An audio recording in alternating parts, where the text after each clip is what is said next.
this meeting of the Board of Architectural Review and Historic Preservation on September 27th, 2021. It's now 7 o'clock. Obviously, we are meeting virtually by video. It's an unfortunate and regrettable situation.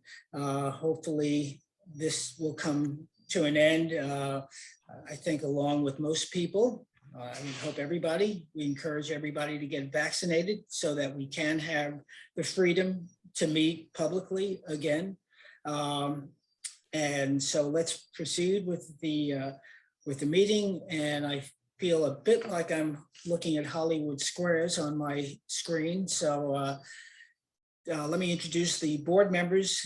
In the upper right square is John Gregory. Below him is Peter DeWitt. In the left squares are Mark McIntyre and Sarah Latham. I'm Jeff Broadleaf, I'm the chair. And with the introduction of my fellow chair members, I move that we open this meeting of the Board of Architectural Review and Historic Preservation this evening, September 27th. Do I have a second on that? Second. Okay, all in favor? Aye. Aye. Okay, so it's unanimous. Let me introduce some other folks that are on my screen. To the right-hand corner, Derek Highsmith, our recording secretary, and to my upper left, Jeff Blinkoff, an attorney who will be on one of the cases this evening. In place of my center square is Alice Cooley. So thank you for that, for taking that honored spot. So let's begin. We usually begin with the reading or discussion about the minutes. We are woefully behind, backlogged on the minutes. Derek and I will look to work on that this week and catch up on that. So we are 4 sessions of meetings behind, and I hope to rectify that this week. And Alice, what I'd like to do, assuming this is permissible, is to circulate the minutes by email and accept them among the board members by email, so we don't have to go through just the perfunctory accepting them at the next hearing. Does that matter? It's up to you. If you want to formally approve them, then you have to do it at the meeting. Okay, But we'll do that. You're not required under the law to approve them. You're required under the law to make them available to the public. Okay, all right, then we'll do it officially the way we normally do it, and so it only takes a few minutes. So there are no written decisions on the agenda this evening. There is the continuation of the demolition evaluation referral for 130 Pell, and a couple of things on that. Alice, do you know the deadline, the date by which we either have to take an action to move towards some sort of landmarking, or not some sort of, but landmarking versus either a pocket acceptance or otherwise acceptance? So I believe that we have 3 days deadline. So if the board wanted to take the action to send a notice of landmarking, you would have to decide tonight. Really? I thought it first came up on the agenda 2 weeks ago. And then it was 30 days, and I think we're at the 30-day mark. And on the 30th, I want to say. Okay. Board members, so then what I'd like to do, and I don't know if there's anybody here from the applicant. It's Heather Wright. She's probably here. Heather, so is there anybody in the audience teed up to speak on 130 Powell Avenue? Otherwise, I will turn it over to the board They're for some coming in. comments. Okay. Heather Wright is coming in. It takes a minute for the computer to bring them.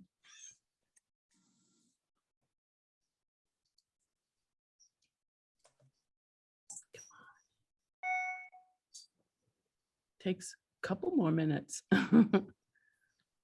There we Yeah, go. yeah. Hi, Heather. If you can unmute, you're in now. I'll send you the link to unmute. Okay, and you can start your camera. There we go. All right. Can you hear me? Yes, ma'am. Good evening, members of the board. Heather Wright for the owner 130 Powell LLC. So at the last meeting, you asked us to come back because you wanted to do a little more investigation or research on the property. I hope that you had an opportunity to do so because I think that you would see that this property does not meet the criteria for landmarking. I outlined those criteria in detail in my submission, but I believe this property doesn't rise to the level of meeting all 5 landmark criteria as set out in your code. Right. Just for clarification, it doesn't have to meet all 5, it just has to meet any one. One, yeah. So. Well, that being said, I don't believe it meets any one criteria. I had a feeling that that's what you meant. So let me do this. Let me turn it over to board members. Sarah, I'm going to ask you, you're our resident historian. Well, unofficially. Yeah. There was a survey form that was provided, and Powell Avenue, there were a number of buildings on Powell Avenue that were outlined as far as being potential historic districts. And the description, they all date from 1900 and 1916. And the historical and architectural importance called out was that Powell Street dates from shortly after the arrival of the Long Island Railroad in 1870 and has always contained light manufacturing establishments such as lumber yards, planing mills, and coal companies. This house is typical of the small scale houses that were built on this street in the late 1800s and early 1900s. It appears on the 1916 atlas as belonging to C. Johnson. It also appears on 1916, 1926, and 1932 Sanborn maps. And he goes further. This is Jeff Henry, who was hired to do a survey. He was a professional preservation consultant who updated our survey. And he, on number 17 of the survey form, he talks about the interrelationship of building and surroundings. And he says this building is located within the proposed addition of the Southampton Village National Register Historic District, as well as proposed addition to the local Southampton Historic District. Well, this is the first time I had heard that there were actually plans to expand extensions of historic districts. And we've had access to the forms, and there was a grouping of originally 11 buildings on Powell, and I believe that some of them have not been as well protected as the others. But I would hope that we wouldn't continue to pick these off one by one because they represent vernacular buildings, workers' cottages that are every bit as important as the big quote cottages and estates on the water. So that's what I found, and that was prepared not by me but by Jeff Henry of GAI Associates of Pennsylvania. Okay. Other board members? Oh, I'm sorry. Oh yeah, let me just let's hear from the other board members, and then Heather, you can surely respond. Sure. Again, any board members? John, Mark, Peter?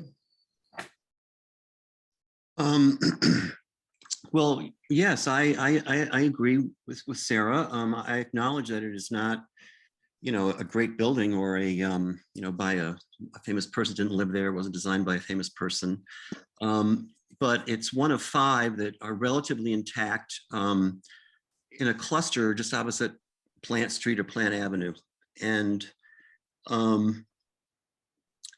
it's part of a grouping to me, which speaks in its favor. Also, it's a deep lot, and it would be so easy just to keep the front just the way it is and do a gable out the back, as far as kingdom come. You can raise the ceiling, you can position the stair between old and new. It could be adapted very easily. And in fact, the way that it's oriented with the front door facing the side, just coincidentally, I find it's very suitable for modern living, where we arrive not by walking down the street, but by car. So I think it could be the kernel of a very successful rehab and addition that would also reinforce the 5 relatively intact houses very nearby, 4 in a row, and the one across the street, I believe. Mhm.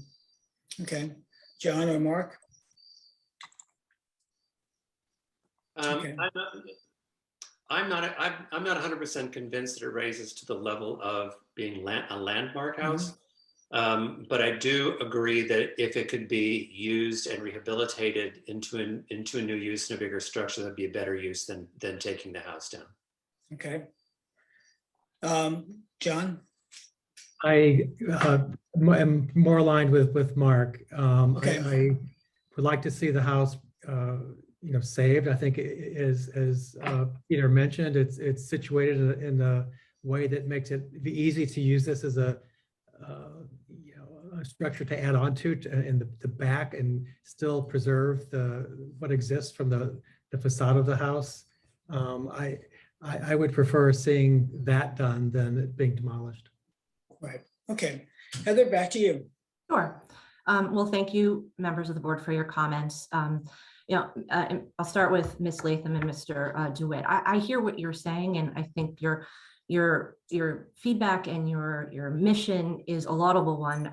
I'm from the village. I grew up in the village, so I understand where you're coming from.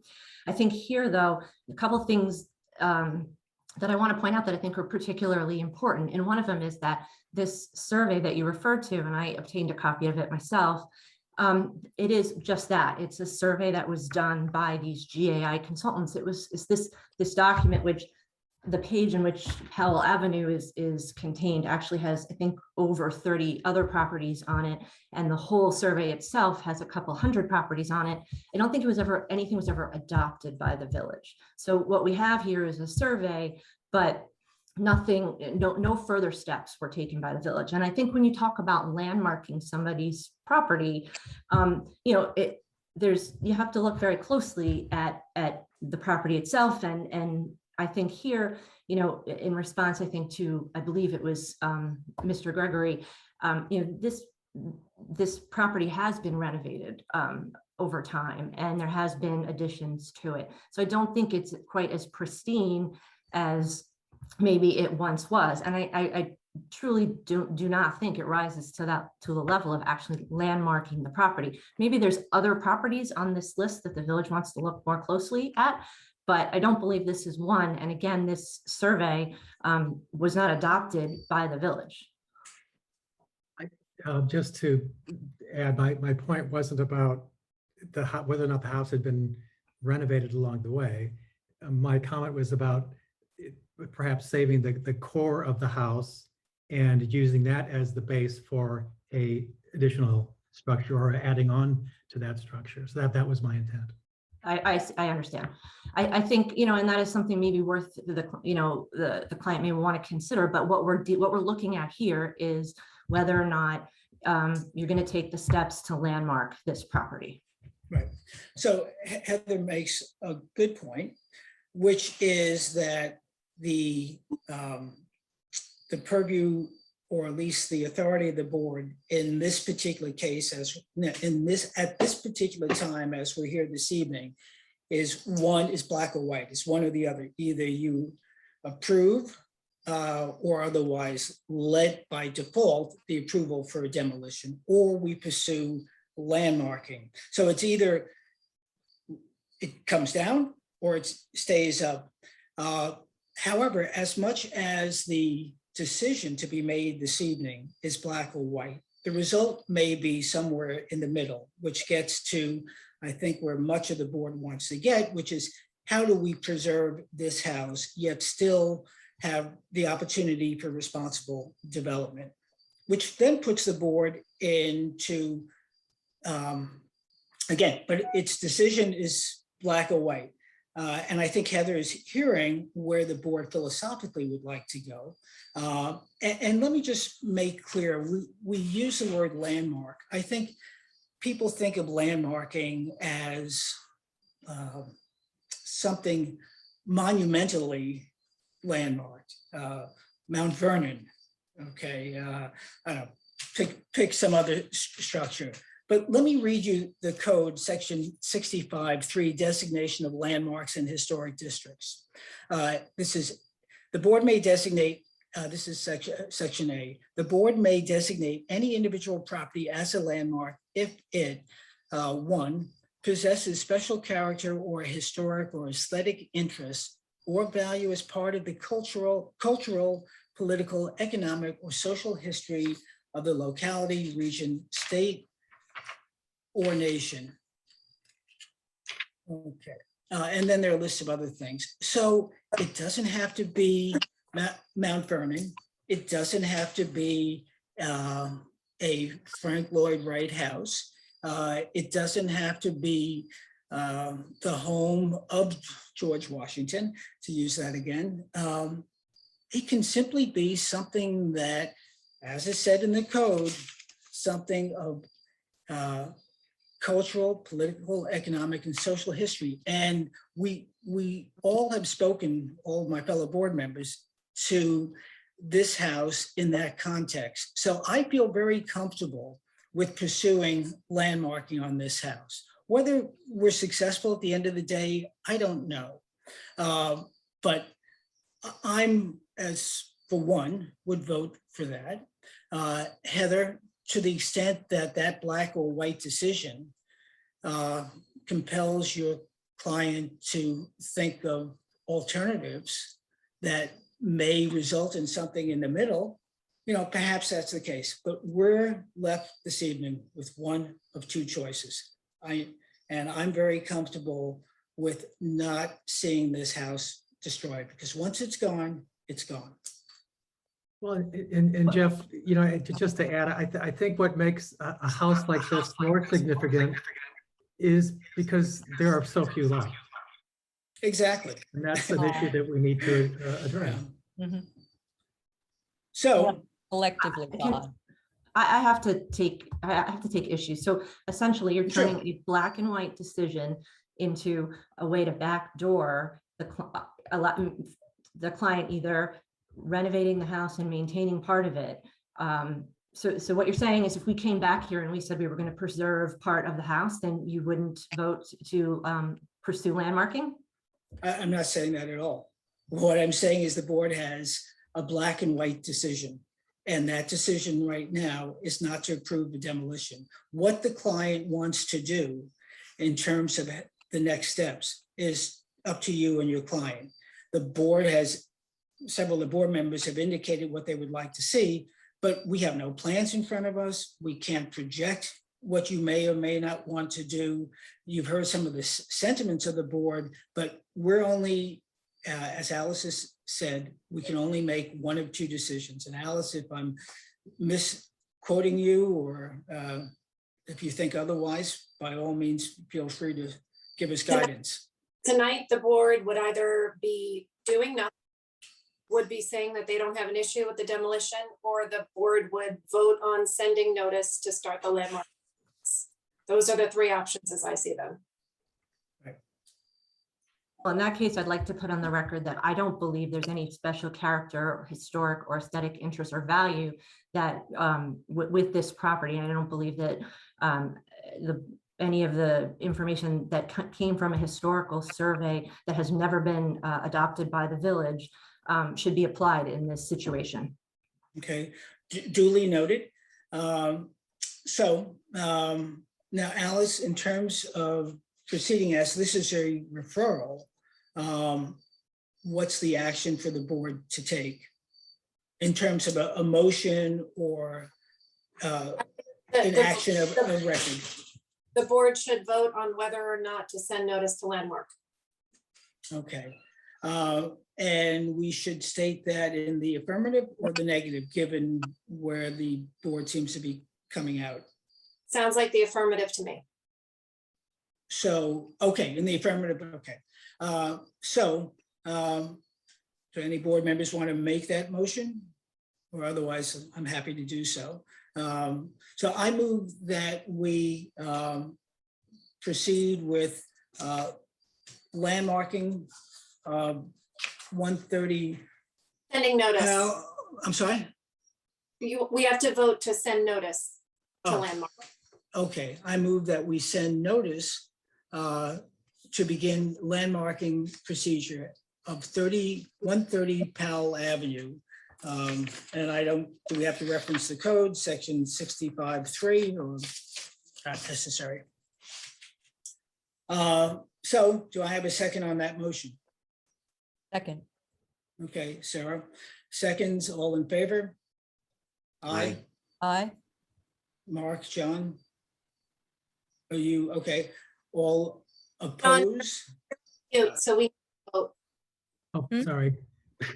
Okay, so just raise your hands. If you're in favor of sending notice we- to landmark, what's that? Verbal votes, please. Oh, verbal. Okay, so I vote yay. Sarah, Peter votes yay. Mark votes nay. I vote nay. okay, so 3-2. Okay, so the motion carries. We will proceed with the landmarking procedure on notice. Okay. So that's where we are. Alice, anything else to do with this? I'll connect with the building department about getting notice out. Okay, great. And the notice goes to the property owner? That is correct. Okay, great. Okay, and Heather, again, you know, that's where the board is and your client can do what that they wish. Okay, so thank you very much. Appreciate your time. Okay. Let's proceed. We have some adjournments, but I want to make sure that each of these adjournments is entered into the record. So I will ask that we make a motion on each one to accept the applicant's adjournment request. So we have public hearings historic. One is, and by the way, trust, subtrust A and B at 88 Gin Lane. The applicant requested adjournment to October 12th. Do I have, I move that we accept the applicant's request to adjourn to October 12th. Can I have a second on that, please? A second from Mark McIntyre, all in favor. Again, do you want oral or hands up or? Aye. Aye. Aye. All right. Go ahead. Verbal is always good. I'm sorry, oral? Verbal is good. Hands help too, because then you can, associate the verbal with the hand, but. Oh, okay. So all in favor, say aye. Aye. Aye. Oh, that was almost in harmony. So that's unanimous. Okay, the next is the application of Oris Bliss, 88 Meadow Lane for demo. The applicant requested an adjournment to October 12th. And I move that we accept the applicant's request to adjourn to October 12th. Do I have a second on that? Second. Second is from John Gregory. All in favor, say aye. Aye. Aye. Okay, that's a unanimous aye. Mayor, The be third, choir. okay, yeah, there's a little bit of harmony. Amen. Okay. Village, I'm sorry, Beechwood Latch LLC, 109 Hill Street. That applicant requested also an adjournment to October 12th, which will be a busy evening. Do I have a second on a motion to accept the applicant's request to adjourn to the 12th? Second. Okay, that's Peter seconds. All in favor, say aye. That's a- Aye. Aye. Aye. Okay, that's a unanimous aye orally. Okay, so now let's move on to 550 Hill Street, which is a certificate of approval for demolition at that site. Alice will be recusing herself, and instead we have the pleasure of welcoming Jeff Flinkoff as the board's counsel. Good evening. So whoever is representing 5550 Hill Street LP, please make yourself known. And in comes John Bennett. Okay. Hi, John. So John, introduce yourself, and I would just want to say one quick thing before you begin. John, are you there? I'm here. Oh, okay, just to start the, My apologies. all right, so just introduce yourself as representing the client, and then I'll just make one small statement. My name is John Bennett, and I am a partner at Bennett and Reed, 212 Windmill Lane, Southampton, New York, and I represent the applicant. And I'm just here, my understanding of being at the last meeting, and the minutes which I read to make sure, was that this was, the public hearing was closed and written comment only for the seat until this evening.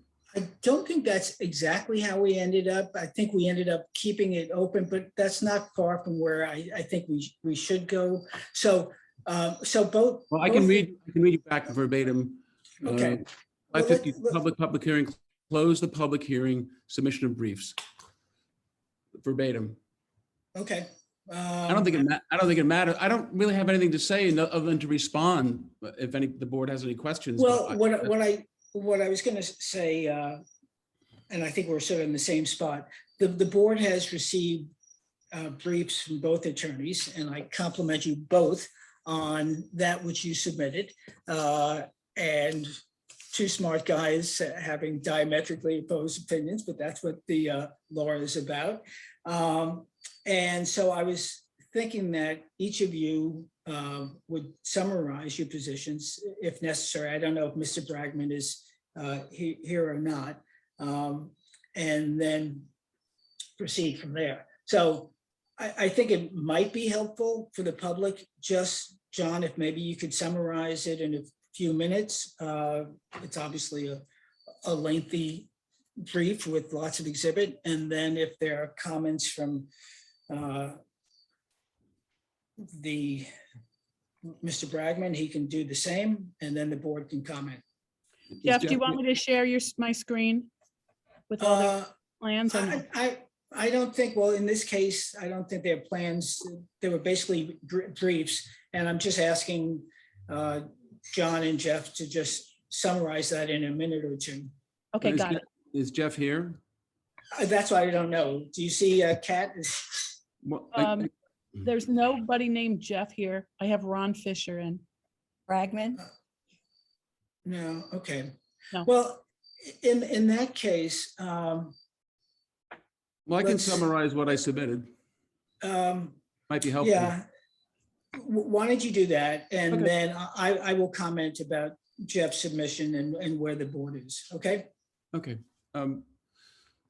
This is a matter that has been, there was a zoning board of appeals application, a planning board application. The matter of this status of this house was part of the seeker determination, and it was found under the State Environmental Quality Review Act to be of no cultural or historic significance, and that's weighs very heavily. But it was noted that we had to go here because, of course, this is where we have to go for any demolition or certificate of appropriateness. So what we did was prove very significantly, not only, you have the former village historic consultant, Zach Studenroth, saying that it doesn't add anything. There should be no impediment to a certificate of appropriateness. You have Steve Bedford in one and then two letters. The second letter, which you should have received, which is part of our submission, which was on time on Friday, saying no significance, nor did that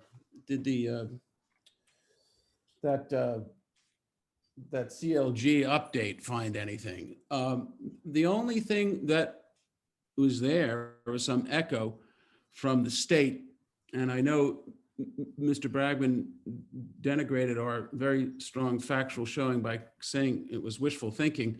What we did was we showed that somebody's taught, there's some blog that somebody has that is an unofficial blog. It's not it's not, there's no authority behind it. Jeff attached it to his papers. But if you go to that blog site now, it doesn't even exist. There's no authentication. Neither is there in any of the state. If you go to the state website, there's no blue sheet, there's no authentication, there's no surveys, there's no visit to the property, there's no inventory at all. It's all based clearly on a misunderstanding. And you know, Jeff at one point said, John's saying he knows better than the state. I do. I do, because this is not a question of historical training. This is a question of facts. This is a question of maps and surveys. So it's clear that, you know, Bragman talks about the Hanhausen house circa 1910 and talks about a Van Housen guy who's born in 1850. And as Studenroth says, and as Bedford says, this is a mid-century house. So what we did was we demonstrated, I'm lucky enough to have a 1916 Belcher Hyde Atlas, and the Hanhausen house was the property to the east. And then I'm also lucky enough to have a 1922 Wallace Halsey map, which Jeff criticized as a piece of linen. Yes, it happens to be drawn on linen. Jeff's a very smart guy. He knows that before they had plastic Mylars, that's what they put maps on sometimes. They put them on linen. But we did submit a copy, a full-size copy of the map with a letter from Bob Smith. And Bob says that unequivocally, he shows through surveys that that Hanhausen house that everyone said lot, that everyone is talking about, is the property to the east.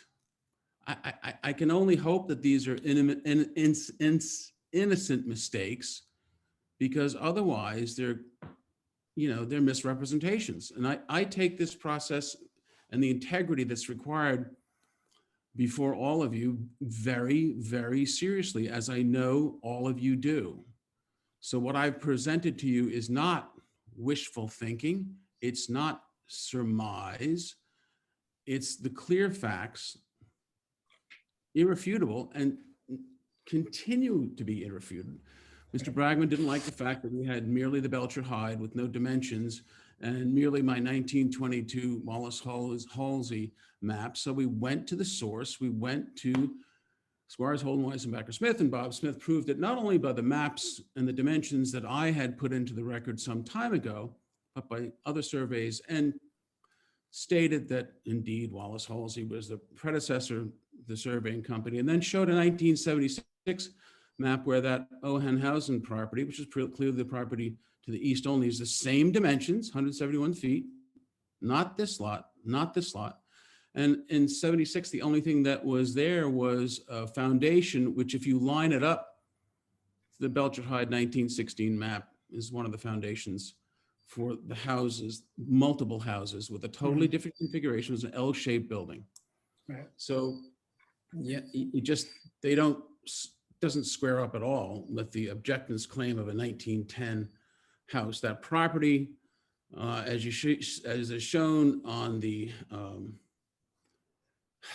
Belcher Hyde map and on the Wallace Halsey map, and all the evidence we submitted was not owned by Hanhausen. It was owned by Fordham at one time. There's just, I mean, Okay. I don't know what to say. There's really nothing in the record factually, but that supports our position. Mr. Bragman attacked what we had put in, and I said, okay, he's saying this is just laymen putting this together, although it was pretty clear. So we went back and we had a design, a surveying, a professional, an engineer slash surveyor, prove what we had said. So I would just ask him to act on that. And I remind you that all five of you said you had no problem with it the first meeting. I'm just like to move on. Right. So I don't know if any of my fellow board members have had a chance to do any research to the extent they felt necessary, or to read the the two briefs thoroughly. But if you have, please feel free to comment. Otherwise, I'll open it up to public comment and then come back. Peter, you seem to. Yeah, I read them. Yeah, I read them. You know, the maps are, I don't know who's writing the maps, but to me, the Tannhausen, Olhausen, whatever his name is, you know, it was an L-shaped building and it was not in the current spot. of this building. That to me, that throws it all into, I don't know what, okay? I just can't say.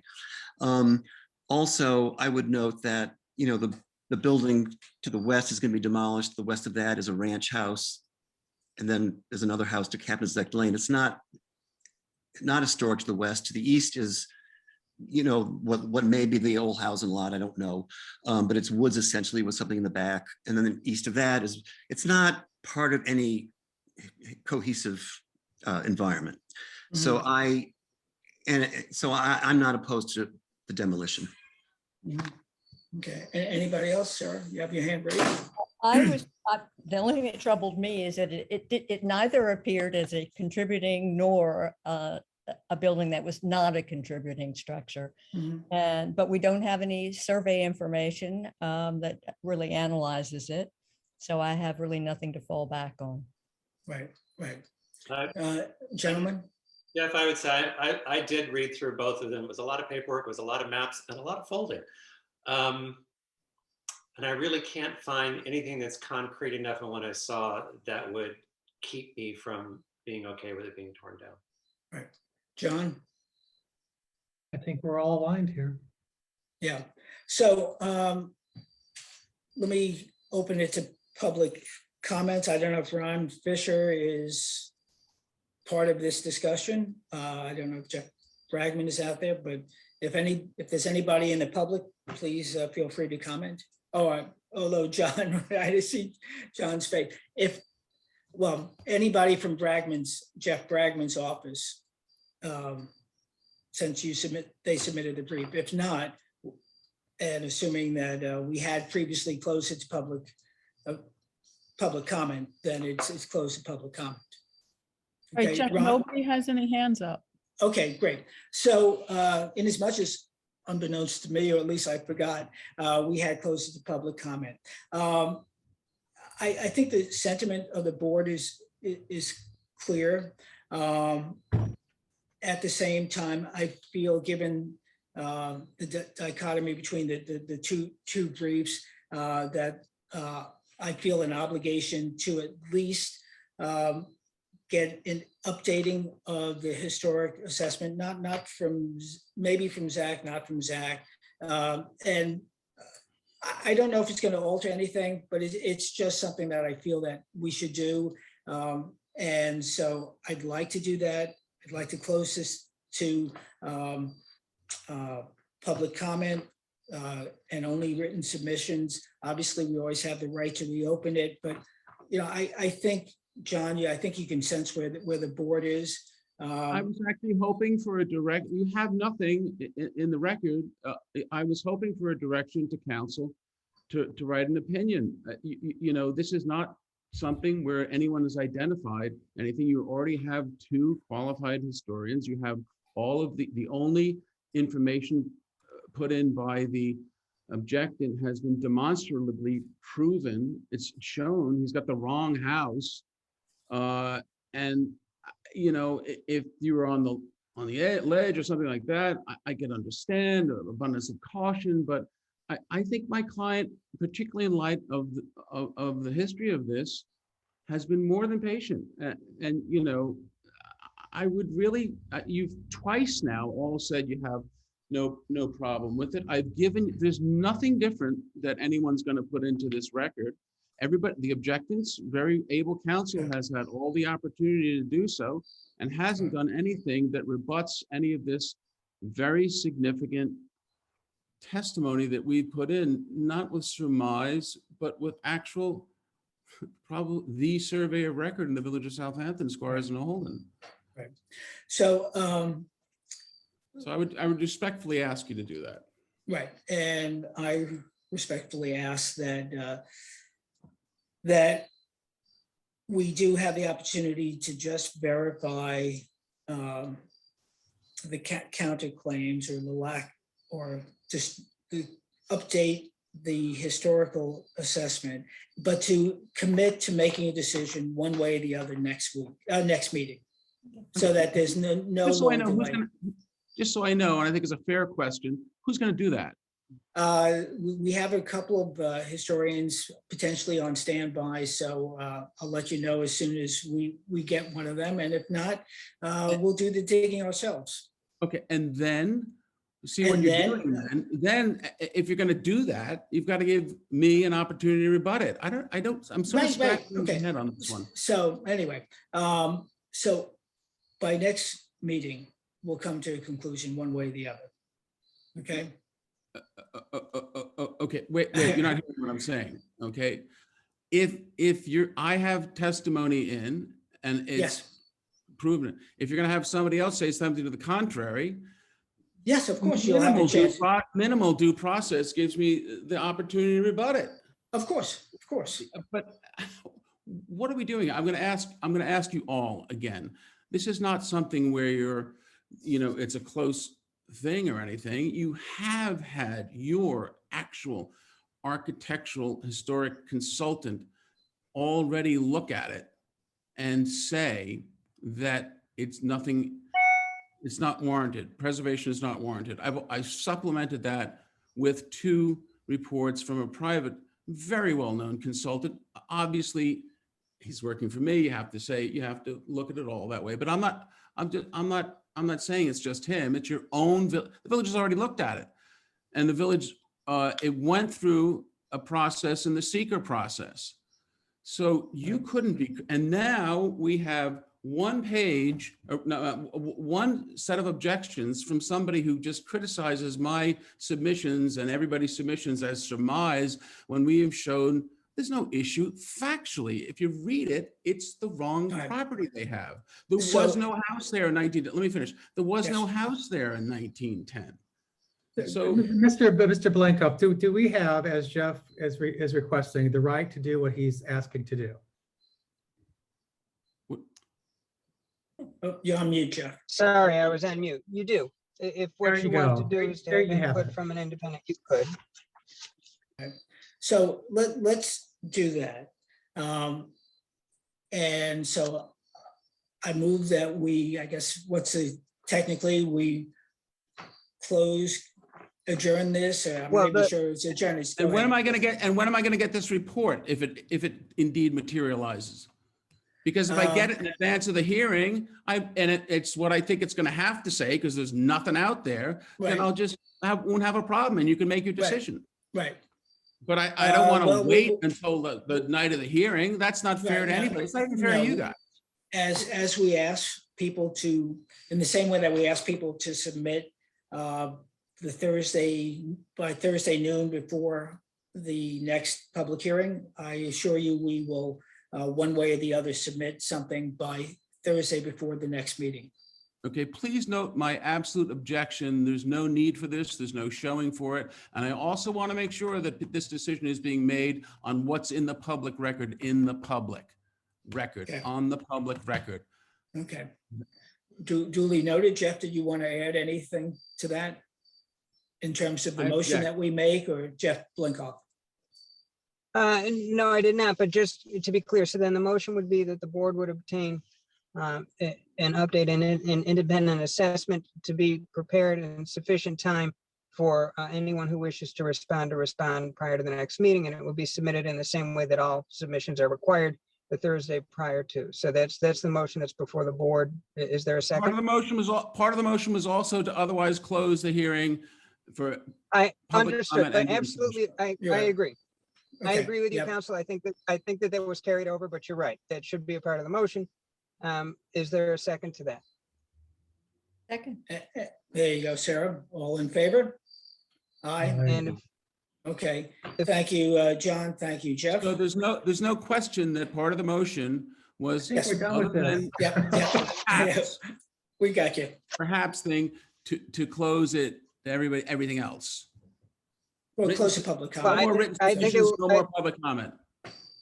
Well, no, I think, counsel, you had wanted the opportunity to respond, so it No, wouldn't be any no. written. What I submission. said was other than for now, the way I unequivocally understood the motion, there's no more public comment. There's no written or otherwise. You're gonna Right. refer it to somebody who knows, I Right. don't know. Okay, and then hopefully they'll reach the same conclusion, which I don't know Well- how on this record. anyone Okay, can we get got you. another- We heard you, John. Can we Okay. move to We- the we next got you. agenda item? I I think wanna we make have, sure Okay. that the I think motion we've is covered clear. this. Okay, And I we also want to got you. note that Mr. Bragman was not here. I know, we got you. It's obvious that he wasn't here. All right, thanks, John. Thank you. Okay, thanks, John. And with that, okay. Mr. Chairman, I'm sorry? Mr. Chairman, if I may be excused, if I may be excused as well. You get a hall pass, yes. You can, you can leave. Yes, Thank you, thank sir. you, Jeff. Thank you. Have a good evening, All everyone. right, you too, bye-bye. Derek, I hope you got that motion, because otherwise, and, this is where reviewing the the files, the videos the next day would help, excuse me.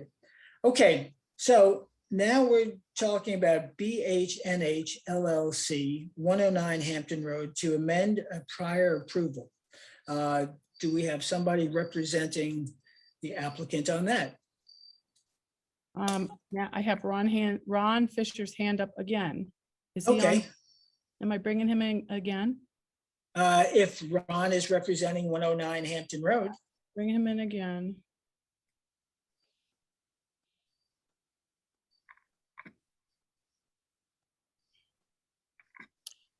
Hi, Ron. Hi, so I'm not representing that applicant, but Derek, I'm here for a sign application that I don't Okay. see on the agenda, oh, and it's supposed to be on the agenda. Derek emailed me and said it would be, so that's why I raised my hand, but I don't want to Name. interrupt a hearing. What's the name Well- and the address? It's Main Prospect. It's a restaurant at 15 Prospect Street. It did go to the smaller committee, and I had requested ARB review. sign committee members, do Derek is here, Jeff, if you have any. Each of you got that email. I mean, We if you want to, tomorrow I can pull it up for you guys. Wait a minute, We- so What's that? are we addressing this sign issue now or what? what's the- Well, We were supposed to Normally be we- addressing the sign issue tonight. Well, not Well, to, it was- it but wa- okay it tonight, wasn't but on right the now. agenda. So let me just see if in fact the members of the sign committee had moved to put this on before, We have. okay. We And did. was it your intent for it to go at this evening's meeting or the next meeting? Wasn't my call, to tell you the truth. No, I And I I don't didn't see even it, so I see it know the next. if we have any. Derek, you said you sent information on that? Yes, and each of you got CC'd in the emails. Okay. Yeah, In fairness, I would, Yeah. in fairness, I think if we could finish the public hearing, Yes. and then we should look at the sign. Yeah. Okay, Ron? I just wanted to know if I should stick around. Okay, That works no, perfect. stick around. We'll take care of this. Okay. evening. But Mark is correct. We should There wasn't continue enough on. to build the expectation we would look at it tonight. Okay, Right. thank you. I'll peace. Okay, Thanks, we'll honor that. Thank you, Thank Ron. So is there anybody here for 109 Hampton Road? John Grove's here. Ah, I'm- John Grew. So identify yourself and then we'll let you take the floor. So go ahead. I'm John Grew with Coral Brothers, and I'm representing BNH LLC, 109 Hampton Road. Right. Okay. So now at the last time, there was an issue as to height, elevations, materials being saved, salvaged, replaced, the steps and a whole bunch of other things. I know our board members, at least some of them went out and actually reviewed what was there. Alice, in terms of sequence, is it more or less proper to hear the comments from the board members first or to hear from the applicant? I don't have an opinion on that. Okay, I think it would be useful to hear the comments from the board first. And then you can address them. Is that okay with you? I know Sarah and Peter went out there. Yeah, I don't know about, Fine. Mark, okay. Mark as well. Mark as well, okay. So who wants to kick it off? I'll kick it off. Okay, thank you, Sarah. Okay, We went to Coral Brothers and we heard a presentation, and then we were able to go and look at the salvaged material. And one of the things that came up was that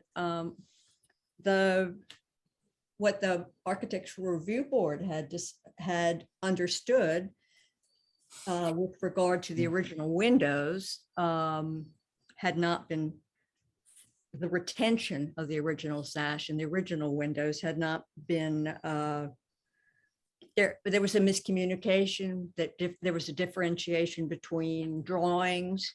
And when we actually saw the existing windows, there were only 3 of the original 9 that had been salvaged. So that was the first point that we encountered. We all looked at this, which was, I don't know if you can see. Yeah. It was the early photograph that I found at the Historical Society. And it's of the south front facade, and it shows both the porch, the 1-story entrance porch that was to be retained, and at the same time, at this given date, the fascia return, the board that returns that you can see. And during the conversation, it was pointed out that I said that it looks like it's 2 shingles in width, the fascia board. And I think it was Mr. Coral that said that, well, then that would be about 14 inches in width, because at this date, the exposure of the shingles was 7 inches in width. And in looking at pictorial documentation, several of us in independent conversations, only 2 at a time, had talked about the need to use the 7-inch exposure of the shingles because it coincides with the pictorial evidence, and it would also make sense with the wider fascia board return. We also talked about brownstone. There was originally a brownstone foundation, but given the fact that the foundation, the current foundation has already been constructed, we've now lost the ability to reuse the old brownstone, because if we were to do that, then the shingles would have to flare over the brownstone, and that is clearly not something that happened during the Greek Revival period. And as a solution to that, I would suggest that a brownstone color and textured coating be applied to the foundation, so that you have the appearance of what was there, since we now have lost the opportunity to have the original brownstone. I would further like to suggest that the last of the windows, the 3 that have been retained, should be rehabilitated and reused on 109. And Mr. Grew himself said that he specialized in window rehabilitation, and I would like him to show his stuff. So that's about all I have to say. Okay. Peter? Yeah, no, I went, and the big concern we had, or I had, was how the house was a foot up, but indeed the builder had to do that. So there was really no choice from a drainage point of view. The only really oversight was that the original drawing showed the site as flat, when in fact it had a considerable slope. And if we had known that, we could have addressed some of these brownstone retentions and things like that at the time, but we didn't have that opportunity. So now we're just going to do the best we can going forward. Okay. Mark? I would say both of those reports are true, because I was the common denominator between the 2. It's my understanding, I'm sure John will talk about this, that of the windows that were not retained they were determined to be in poor enough condition that couldn't be, but the 3 that they've saved, I think they may have a suggestion what to do with, which we would prefer. And I completely agree with Sarah's opinion, which I think is also Peter's, that the idea to flare the bottom of the house to accommodate the foundation, the previous foundation, was not a good idea because it would be incongruous to what the house looked like before. And in walking through, the one thing I will say that I was impressed with, which I'm not surprised, is that in a lot of the interior framing and a lot of the detail that they're trying to preserve, there has been a desire to preserve. So when I look at the floors, when I look at some of the interior details, they did show some of the beams from the ceiling that were not reused, and they gave us reasons why. So I think we're at a place that if we can be as close as we can to maintain the original integrity of it where we can, and to Sarah's point, I think the shingle depth to the original house and the 14-inch boards is very important. I think John is going to give us, I'm hoping, some suggestions that he has on how to address what have been some of those concerns. Okay. May I also make the suggestion that there be a differentiation between the old and the new, the north elevation, the new addition? If that were to be maybe a 5 or, whatever you decide, inch shingle exposure, then you could differentiate between old and new, at least old and where the new begins, if that makes sense. Mm-hmm. Okay, and so I don't know when, I think Marky was saying John might have a comment. Was that John Gregory or John Grew? I think it was John Grew. Okay, so John. I will say, right. there was a John, lot of very wet conversation that day because we were there in a downpour. But, a lot of work and a lot of history has been done to preserve a lot of the detail where they felt it, and a little bit of history of what they thought was actually there, and replace sometime over the house's history. And they would have a desire in some cases to go back to what they believed to be original. So okay, I'm going to go to John Grew. So let's start with the brownstone. The stucco idea, I guess, of in the vein of the brownstone, that's could look okay. There's not going to be a lot of foundation exposure there. What I am going to do is I intentionally kept the window wells lower because we hadn't determined the final grade. So I'm going to use the brownstone, the original brownstone, to come up about 16 inches off of the grade in solid brownstone, which I think will look really nice. And then we'll also recess the window well covers, the grates, so you won't see them. They'll be down below the stone. So you'll have about a 2 or 3 inch exposure of brownstone on grade. And then with the brownstone, instead of doing a bluestone cap or something, you'll see the actual original brownstone. The other idea was to veneer the brownstone, which we basically take the original stones and cut them to about 2 inches thick, and then adhere them to the foundation, which, the flaring, we could taper it in a way that you wouldn't notice a flare. But again, if there's going to be minimal reveal on the foundation exposure, then I would say maybe the stucco is a good idea because the landscaping will cover it, and so we'll figure that out. But I think the window wells is a really good place to use the brownstone, and we have plenty of it to do that. The 7-inch reveal versus the 5.5 inch reveal, which is the standard now. I mean, the 7-inch reveal is based on a 24-inch shingle. Typically, they were cypress shingles back then. So we'd have to go from an 18-inch shingle to a 24-inch shingle.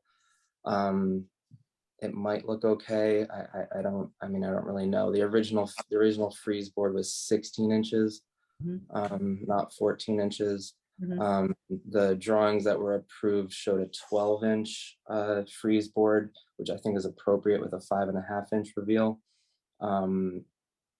So it's, I think it looks nice the way it is with the, shrinking the frieze board to 12 inches, that way justifying the 5.5 inch reveal on the shingles. But we can do a mock-up and you can take a look at it. Can I ask what was on the house before it was, the shingles were peeled off? I mean, the existing house, what was the reveal? 5.5. 5.5. Yeah. But that was in, the- but in looking at the historic photograph, I mean, we're saving the port at that date. So it seems to me that the consistency using that as physical evidence might make more sense. I would say that. I don't, it does, yeah, I don't have an opinion about it other than whatever is going to look better. And I don't necessarily think that the 7-inch reveal will look better. Well, The older houses do have longer, bigger exposures, that. Yeah. Yeah, the 24-inch shingles, yeah. Well, make it I all think that's what very we thick. got to do. I think we got to do that. We have to get Yeah. the 24-inch shingle. So I think that the driver here, John Brew, is not so much what will look better because we're looking at it with 21st century eyes, and we're looking at a 19th century house. So I would skew whatever the reveal is to that which is most historical. Okay, so And- you're gonna, just to be, well, then what are you basing the decision on? Because Well- there's nothing, in the drawings, it was a 5.5-inch reveal. We're The basing it on a photograph. historic photograph. Yeah, but So, then yeah, so I think did what any what research. John is, we're changing what was approved then. That's what So- you're saying. Well, Well, they changed. I it, don't, it was approved. They didn't change the shingles. so I thought when we originally approved it, everything was going to be done in kind. Well, Including the ever knew- windows, no one ever but knew I- about a 7-inch reveal until I brought it up the other day. yeah. Well, and thank you for doing that because that is that. I'm more than happy to do it. I think that then we have to kind of go back to the drawing board and draw something up. Because first of all, it's not a 14-inch freeze board, it's a 16-inch freeze board. Okay, well, let's so keep we- the 16 yeah, and see what it looks all right. like. I think Please. that's an unfair Let's- request. I'm fine with that. I don't, it doesn't bother me at all. I mean, we're replicating all the existing millwork and moldings and, the homeowner is going to great expense to really, restore this, or not restore it, but, to rebuild it as historically accurate as possible. So if it's appropriate, I say we go for it. Thanks, Jim. Okay. So, yeah, and then windows, we have some issues there because there's this little thing called the New York State Department of Health and Safety. Oh, I And, think Alice can chime in. we have to, I'm sorry. It's the herd. Alice, The our, HERS, our um, council has a response to that. Alice? I need to hear the question first and then I'll answer it. okay, so if we are being held to New York State building code with regards to HERS rating, we're barely making our HERS rating as is with the replacing windows to match existing with insulated glass, spray foam, etc. And using the original doors, which was actually at the request of the homeowner. I'm changing the glass to insulated glass, but still it's not a modern window. It's not an insulated, efficient, energy efficient door. The idea of adding the windows or restoring the windows and repurposing them, there's two issues. One, which is a huge one, is egress in a bedroom. There's no egress in the upstairs bedroom. If that house burns down and someone dies, who's getting sued? Can they even get help? Can they even get homeowners insurance? These supersede our small town village ways, unfortunately, because if they come down and do an inspection, and again, the head height in the staircase, if there's a fire and someone runs down the stairs and hits their head and gets knocked out and falls down the stairs and burns to death, who's responsible? So those are two big things that I don't, I did reach out to Richard Smith. He's in the Department of State, and I do have the definition of what the New York State defines as a historic building.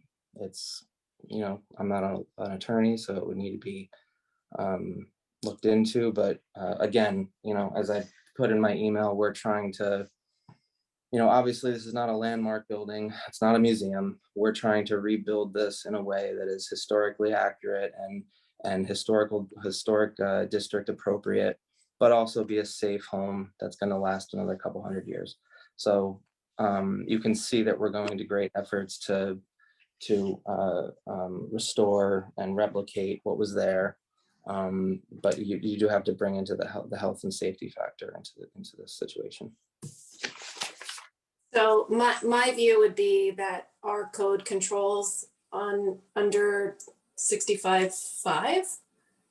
I don't think that a HERS rating trumps that. If we're at an impasse on that, then I will request an opinion from the SHPO office. And then we can get some clarity. And, maybe there are some resources that would help everyone in designing, something that's historically accurate, respectful, but also you can meet your HERS rating. Right.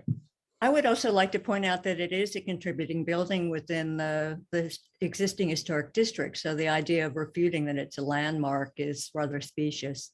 It's a contributing building and so therefore needs to be protected. And we had an agreement that these windows would be retained. I can understand changing the one at the top of the stairs, but of the three, the rest of them no longer exist. And I'm hoping that some piece of the True Cross will.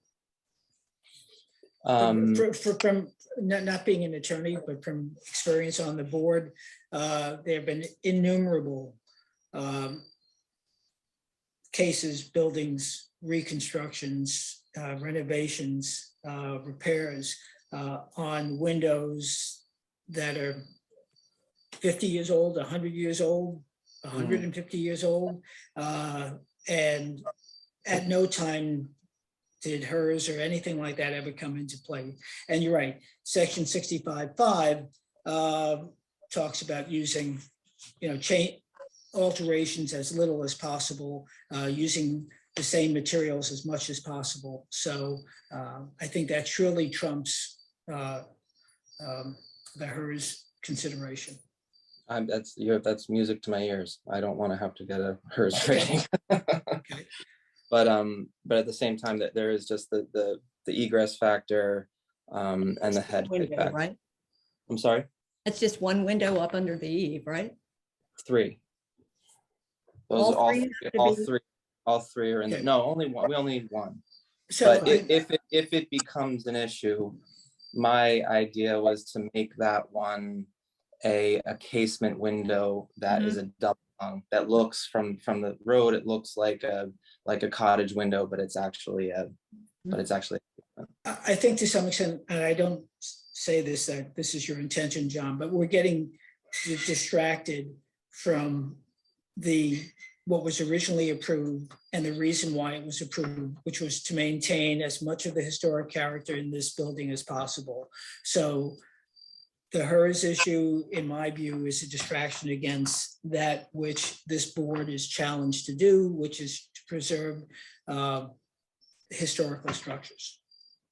Well, right. I'm going to suggest that I do reach out to SHPO to see if they have any materials we can look at, because as far as I'm concerned, I don't think we have a preemption issue. I think we're governed by our code. We are a CLG. We get our authority from the state, same state that gives you the HERS rating.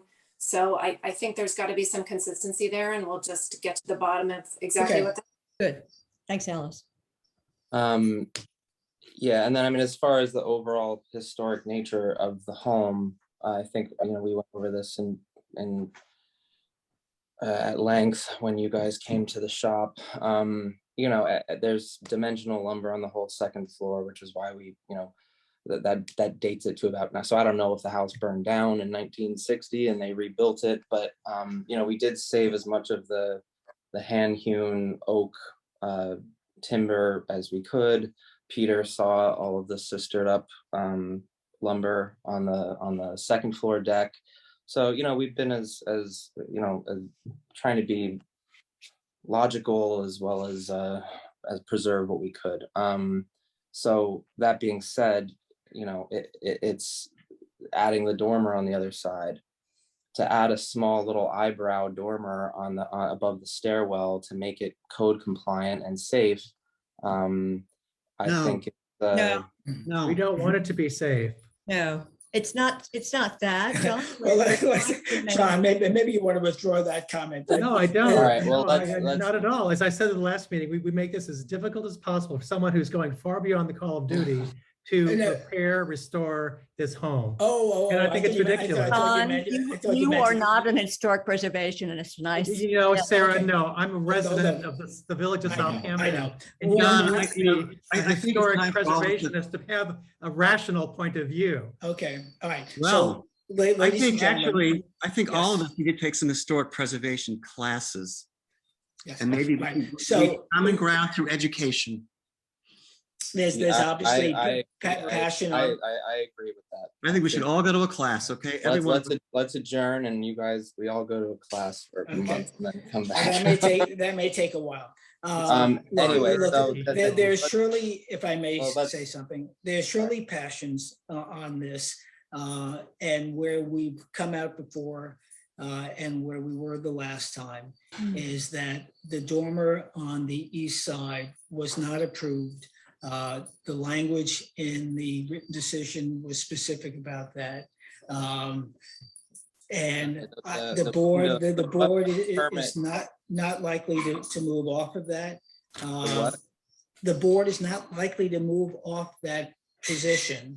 At least I have no intention of doing so. I don't think Sarah does. I don't think Peter does. And obviously John feels the other way. Mark, I'm not sure where he is on that, but you need at least 3 positives, and Well, among, I think Peter saw the existing structure and at our site visit and saw that it's maybe not the house that we all thought it was once we opened it all up and saw the John, it's 2x4. irrelevant. John, first of all, this headroom, All you right, made well, it worse for yourself. hold on John, no, hold I'm on a speaking. second. I'm speaking. No. You made it worse for Well, I yourself. You made it worse for yourself. You replaced 8-inch dimensional room by 2x10s. You lost 2 inches all by yourself.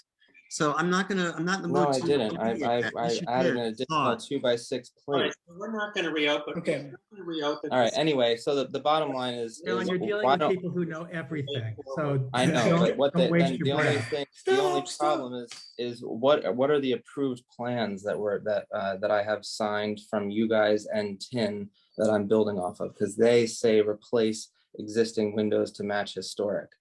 And they That- say skylight on the That is east not elevation. true. That is All not right, true. I'll show them to you. Sarah, you second. show her. You show yours. I have the ones from the 14th of September, and the only one that shows that is to be replaced is the one on the far west addition, and that was to be replaced to match the existing historic windows. And the rest of the ones, nobody agreed to the removal and substitution with So new. I thought we're These are beyond, the plans that we're building off of. I thought Okay. anyway, I thought we So were they're beyond. They're dated January 18th, 2021. Okay.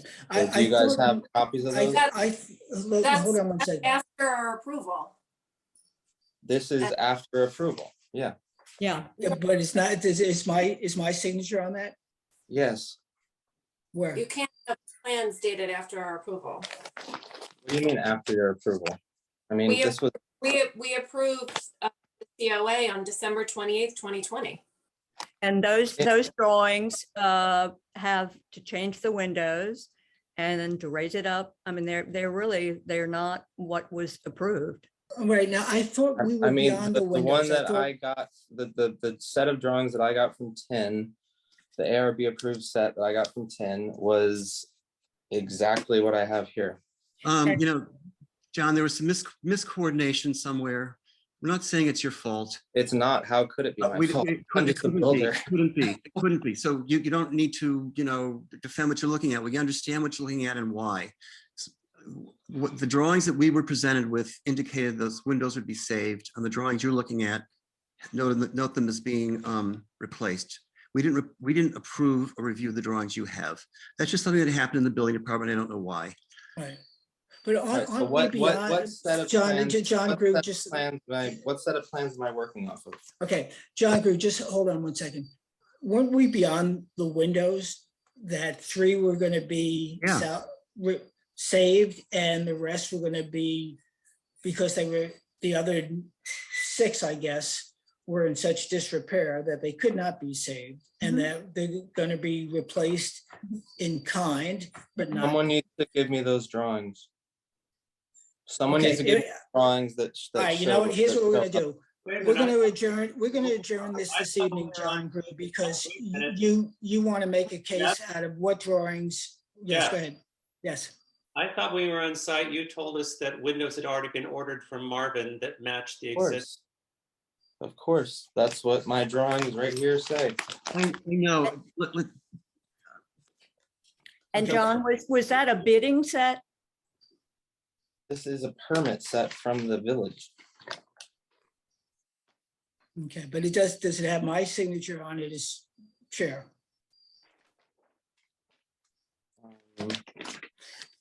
I have the one with your signature on it. I got it from Tim. No, you would see it. It would be on the front or at worst, the second page. So if not, that's not an approved set, which is It's on the point that second page. Alice was making. The fact that somehow there's a set of drawings that got, I have about 20 of them, so want me to go get the rest? no, Or here's what maybe we're gonna do. Maybe Here's what the we're gonna do. building Here's department. what we're gonna do. We're gonna adjourn this because the file is incomplete, because the applicant is suggesting that there are plans, approved plans that somehow differ than the approved plans that this board approved. So we're happy to have the building department do whatever they have to do so that no further construction takes place beyond what was originally approved. That's not our decision, it's a building department's. So, you want to do that? We'll do that. Adjourn until the building department finds the plans. Well, you're saying that their plans differ than the ones we approved, so. Whose responsibility is it to give John the right plans that were approved? Surely not John's responsibility. No, and Peter So was. who had So those? this is signed April 15th, 2021. When was your approval? December 28th, 2020. And those Okay. were for bidding, and we had nothing to do with the change of windows. I mean, admittedly, more Why would the building department approve a bidding? construction set. So it makes sense that there would be a set of plans. They should just be consistent. Right. Right. Uh, The I- building department doesn't approve plans for bidding. They approve plans for permits. Who? The building department approved plans for bidding. They approve them for permits. John, that doesn't matter. So. Well, I I'm know, not but why sure- would they sign it? Okay, if it was so not I'm built? not sure where we went, this whole conversation derailed. We started off by. No, but I think the issue here is who is accountable for providing the approved plans that are signed by the building department? The architect should have. I'm asking All right, Alice. All right, so there are two Oh, issues. excuse me. One. Are you a lawyer now too, Sarah? John, you're out of line. You're really I out. think you should- Guys. everyone's here has All right, so there are two issues. There's one about the plans. And what I was talking about where we got derailed was I thought we were making progress where we went out, saw things. The applicant was making some accommodations in terms of salvaging some windows. That was all fine. We spoke about taking care of the what do you call it? The base of the house and stuccoing it or whatever. We spoke about salvaging the bricks for the wells. And as we moved to the dormer, we seem to be getting into this pissing match, which is now taking us backwards. So I agree. I'd like. Well, I mean, to- that's why I applied for the amendment specifically for the dormer. So I didn't, if I didn't do that, we wouldn't be talking about windows. We wouldn't be talking about anything. Right, So but I can withdraw my- you're obligated as the applicant, the builder, to build it according to the approved plans. So now you're saying that there's a different set of approved plans. So my feeling is, let's stop. I will speak to Tim tomorrow. I will tell him that from the board standpoint, not that it's our decision to make, that there should be a stop work order placed on it until we can figure out what the right plans are. I don't think that behooves anybody. I'm not No, sure that's whether absurd. What are you talking about? Man, we're rebuilding the house. you're telling, you know why even I'm Sarah talking about knows it? that we're taking extreme care to I understand do this that, the correct way. Don't there's also, cause a problem that doesn't exist. unfortunately, I did not bring up the issue about there being plans beyond that which we approved. And, Sarah, and, or and we're Al- not saying, Alice, what do okay, you have on the guys, record for approved plans? What date? Do you have that? What Yeah. date? I mean, I shouldn't be having to figure this out myself. I mean, this is an Sure. internal issue. none of us should be. I'm gonna read you exactly what I have because it's a little complicated. Okay. So the drawings for the south and east elevations, and then I note that there is a typo on the plan that says west elevation dated October 22nd, 2020. And the remaining elevations dated September 10th, 2020. And I have September 10, a copy. We did Yeah. accept south and east elevations dated October 22nd, 2020, even though it's labeled west instead of east. Anyway, can we sort of cut through this? I think that, you know, John was talking about making one of those existing windows into a casement, I believe, to meet egress. That sounds good. The other 6 windows are gone. So the Marvins he's ordered will have to be used. We're not going to insist that they have openings to the weather. I loved the brownstone window wells. Good move. And then we, at least 3 of us, Denai, once again, are not inclined to change our vote on the dormer. And I did point out that you had lost 2 inches of headroom by your own acts, and that's all. So I don't think that we have to make a big deal about what drawings happened when. There was confusion, and now we are where we are, and we have to move forward. As I said, you're going to get 6 new windows. You're going to do your best to frame to replace, or rather to reuse the 3 existing. And we're going to stucco the cement foundation. What else? There was the issue about the shingle. And the shingles. 7-inch reveal, if that's what the photograph showed. You know, we wanted to do what was originally from that photograph. And if we can determine that that's 7 inches, and that's what we're going to do, whether we think it looks better from 2020 eyes or 1930 eyes. Okay. And I think doesn't that summarize it? And I think we've all been there. We understand what happened, and we're moving forward. Well, all right, let's move forward. But I think a goal for the next meeting is to establish exactly what plans were approved and what date and what those drawings specify. I don't think it's necessary, John. I think a new memorandum going forward. I don't want to go in front. I mean, I'd like to know what Okay. I'm I mean, building. John, frankly, the person whose job it was is no longer the job. It was the architect's job. He's no longer involved. He can't fix it. He's not here. Okay. And I don't think it's in anyone's interest to go back and figure out what happened between December 20th and April 15th. Okay. It's just a paper chase that will get us nowhere. We want to move forward. All of us. We want your clients to move forward. And I think we can easily pull the original ARB file and see what's in there. And if it's not in there, I had to bring my plans to the village because they didn't have any. So I had to bring personal copies. John, we have encountered the same thing. Okay. So that's why I'm suggesting we not go that route. So the file will be brought up to date, will be made complete based on the written decision with the properly noted and approved files, which are there, I believe.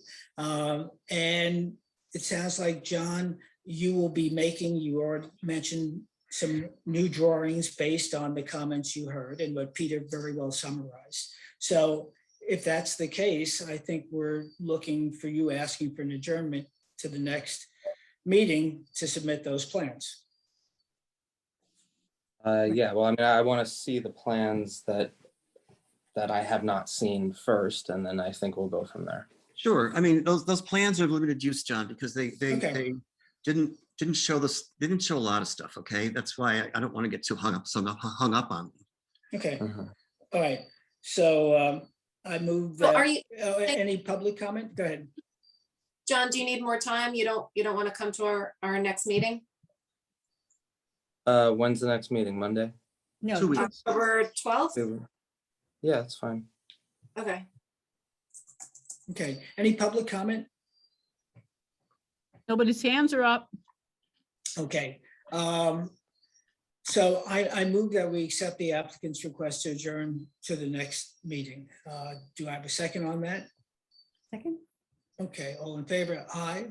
Fine.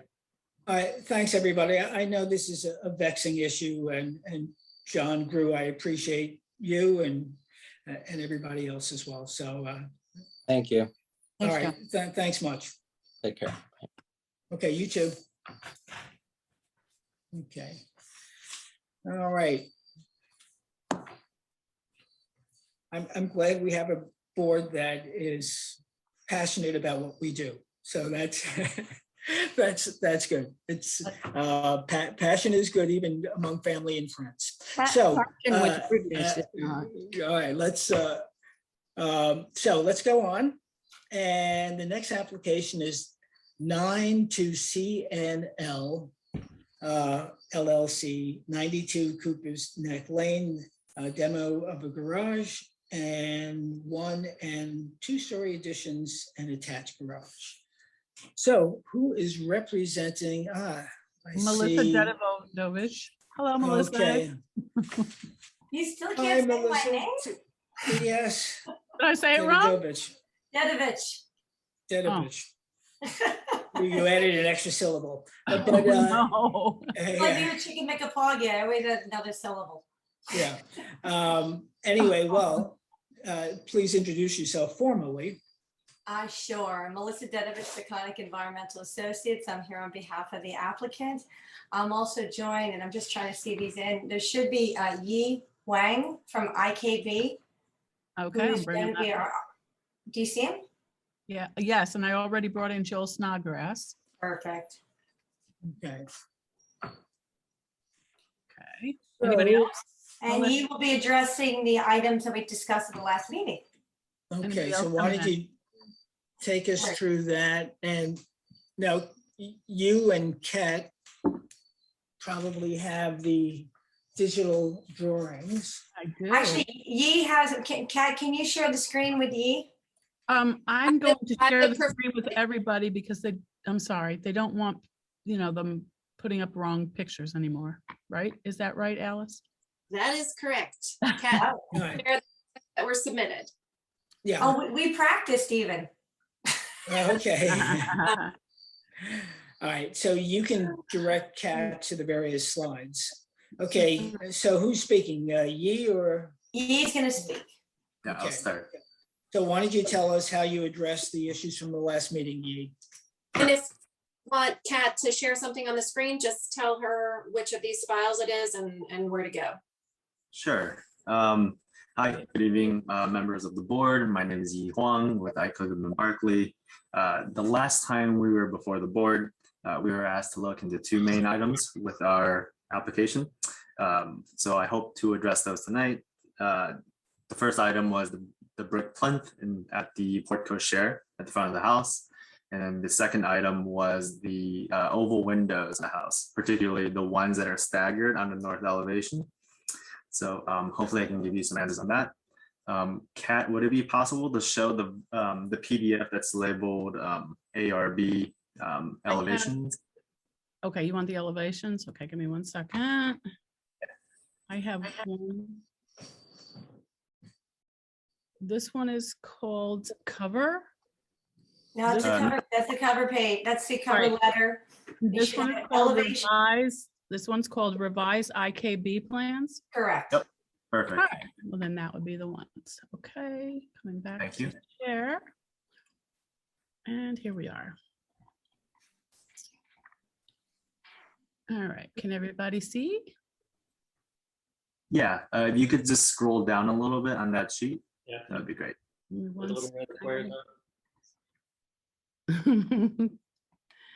Oh my gosh, I gotta get rid of the people off of here. Yeah. All right. Okay, how far down? Well, Just you can kind of see both at the same time. You're too far. Okay, go. No, back. you're on the third page now. What Go do you back to want? the First and second? first page. All right. This is the first page in this. okay, I guess I can kind of just proceed because you can kind of see. Yeah, there we go. Perfect. That's it. That's it. As soon as I figured out what you wanted. That's Okay. perfect. So we did end up reviewing this, the brick base / plinth with a client, and we kind of explained to them that it was a unique design component of the house, and that it's kind of what makes it distinctly 19th century. And they ended up agreeing with us. So we are no longer going to be proposing any kind of change to this tall brick plinth. We will still be extending the porte cochere so that a modern vehicle can drive through it, but we will be rebuilding exactly as you see it now, as best we can. Is Can there we any question? talk about this, or I'm sorry? are we doing Yeah. the whole presentation and then we talk, the board? I guess you can ask questions if you have any questions. On Sunday, I went back and measured the actual vehicular section, and it's about 12 and a half feet. And I think really even a really bad driver could probably go under that porte cochere, and even in a limo. So I wish we could just keep it as is, not only the brick, but the dimensions. I see on the plan that pushing it forward might work better with the hedge, but I don't see any functional reason to change this, and this has never been changed. So I have a hard time with altering this particular element by moving it 3 feet. And I think when you look at the facade, moving it looks a little peculiar also, but other board members might have other ideas. I was there.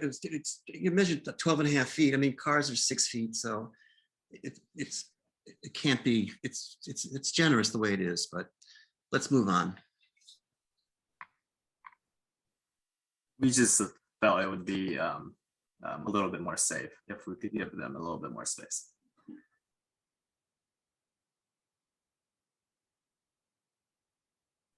Why don't we talk about the windows? All right, let me move on to the second point then. So if you move to the second page. So this was the elevation in question about the 3 staggered oval windows. Currently, what's actually happening there, why they're kind of distributed the way they are, there's a staircase there that goes into the staff quarters in the back. In our proposals, we're actually not having a stair there. So it doesn't quite make sense to kind of keep the windows that they're currently oriented, especially that middle one, because it would currently be stepping or it'd be situated in the middle of the floor. Secondly, Joel Snodgrass, our historic consultant, took a look at all the oval windows in the property, and he provided a detailed report about that. So I'll have him explain following my my little presentation here. But then, in addition, we wanted to provide this last elevation on the bottom here. So this actually shows what that that wall face would be in our proposal. So you can see that it's actually part of this interior courtyard that's not visible from the street whatsoever. It's actually really only visible from the house, or if you're just standing inside the courtyard. I think previously we were showing the garage elevation, which was not really true to what this north elevation looks like in its current state. Could we have Joel on to kind of talk through his report about the oval windows? Yes. Good evening, Chairman Broadleaf and board members. Kat, can I ask you to put up my report, please. And if you can, to go to the first illustration, which is, yep, there you go. Okay, that works. I think I can do it this way. Sarah had asked me specifically if I would go back and take a look, and I did. I actually, several things to note. One is the blue forms, which are incredibly helpful, are unfortunately not always accurate. I can say that from experience because I used to do them myself when I was an intern. So I think we have to sort of scrutinize these things a little bit. And what did come out from this is there's some statements which aren't correct, and not just in today's standards, they're not correct based on the photo that was included on the blue form. So I'm going to try to take you through this because it's interesting, but it shows the changes that are there. So the good news is there are some original windows, but they're very few. So there's, I think, a little over 140, 143 or something along those lines of exterior window and door openings. And I looked at every single one. I had done this before, but I went back last weekend and reviewed them all. And I also went back and scrutinized the blue forms and did some comparisons. And the thing to note is this first shot that you see is actually marvelous because it includes several original components, some that you can't even see. So you have the original ovoid window with the voussoirs at the top that is original, intact. As you move down to the third floor, you have the cerulean grouping, but those sash are replacement sash. So you have basically the frame and the trim components are original, but the sash have been changed. Then as you move down to the second floor, what you're seeing is the round-headed bathroom window, the 1/1 small window that still is in an existing bathroom. And then directly below that is another one. Those are the only two round-headed windows that exist on the building. Now, the thing I'm going to try to, my presentation, I could pull them up side by side. So I'm going to bounce it back and forth here a little bit, but I'm going to try to leave you with some impressions. One is, the thing to note here is that the original ovoid window at the top contains its original voussoirs, which are really elegant. They're soft, they're curved, they're swirl patterns.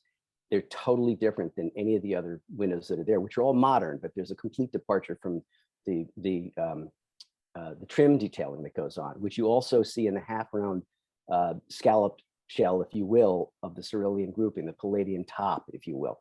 That also has a keystone, which has a sensitive, slightly different, but sensitive key detail, which is totally unlike any of the other ones. Kat, if you could go to the next window, please. So here's the 1979 blue form photo. And the thing to note is in the blue form, it states, I'll read this. Where are we? That's a number of ovoid windows with voussoirs on all facades, all elevations, which if you look at this window, you can see that's not true. So there's no ovoid windows except for, in this case, the south side of the main gambrel cross roof.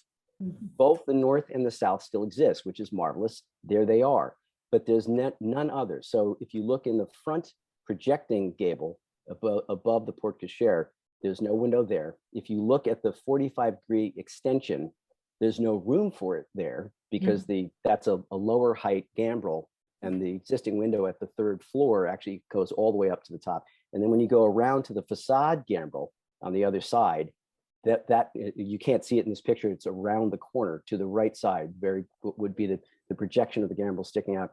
There's no ovoid window there as well. So it appears as though the only, and this is pretty typical in my experience, has been it's not unusual that you would have ovoids as an accent in the main gambrel, but not necessarily, or in main gables, but not necessarily elsewhere. And certainly there's none in these photographs. The thing I'm going to point out a couple things there. We do have a close-up, but if you look at the main block, right side, up into the gambrel itself, you see the other cerulean grouping of windows that was there originally. They're there in 1979. They're no longer there now. What was been replaced in 1995 to 1997 is basically an exterior balcony with basically Marvin French doors. So it's, these things have been changed. Also, if you note the center projection bay above the porte cochere, look at the right side, second floor, and you'll see there is a double hung window. Kat, if you could go to the next slide, please. If you could just bring that down a little bit, or bring it up a little bit, pardon me. So there on the right side, second floor, you'll see that that's clearly a double hung with shutters. And if you move just a teeny bit more, Kat, just a slightly bit more up, I blew this photograph up in the bushes on the first floor, directly below that second floor window I was just pointing out. Yes, correct, right there. You can see that it's actually a straight piece of trim going up. It's not an ovoid curve. It's a straight. So the stacked first and second floor appear to be, yes, if you blow it up, you can just make it out there. They appear to be both double hungs, which would not be incorrect in terms of the usage. If you could go to the next slide, please. And now if you can scroll it up. And here we see an ovoid window. And if you continue a little further, that's on the second floor. Now you see there's an ovoid window on the first floor as well. Now, the thing to note here, if you could just scroll back up a little bit, please. Keep going and keep going until you see this front window. Yeah, okay. This is what's interesting. The voussoirs in this case are, they're quite awkward. They're basically shelf support brackets that you would liken to having under a kitchen counter, that they're meant to support something. That was what's been used on these windows. These are not curved, they're not soft, they're not engaged, they're pronounced off the wall. And that's what exists in the tripartite window with the semi-arched top in the front gable protecting. So I think what's happened there, if you look at the 1970, you don't have to go back. If you look at the 1979 photograph, you can see that that arch trim is there with the shingle insert, but they've clearly changed the keystone in that case to match. So they were replacing trim all over this house as they were moving along. But clearly those two windows were not there even in 1979. And that would go in keeping with the style of the house and the use of the windows and so on. If you could just scroll down one quick more bit. And obviously we have this magnificent front door, side lights and transom, as well as to the left, you can't see it in this picture, there's a 20/20 light, small double hung window. All of those components, it's to the left, it's not in this picture because I was really blowing this up so you could see the ovoid windows, but all of those components that are original and survive, including the windows in the barn, which were moved out of the dining room originally, they're all going to be retained and preserved. So those are not being changed at all. However, as Yi had pointed out, the ovoid windows, they're going to put back to match the originals in a much more sensitive way than the existing windows are. And when I say that, of those 143 windows, minus the originals I just talked about, every other window has been replaced. Those were all Pella mullioned, and so these ovoids, which all have snap-in grills, they all are double insulated glass. They're clearly modern. If you could go to the next slide, please.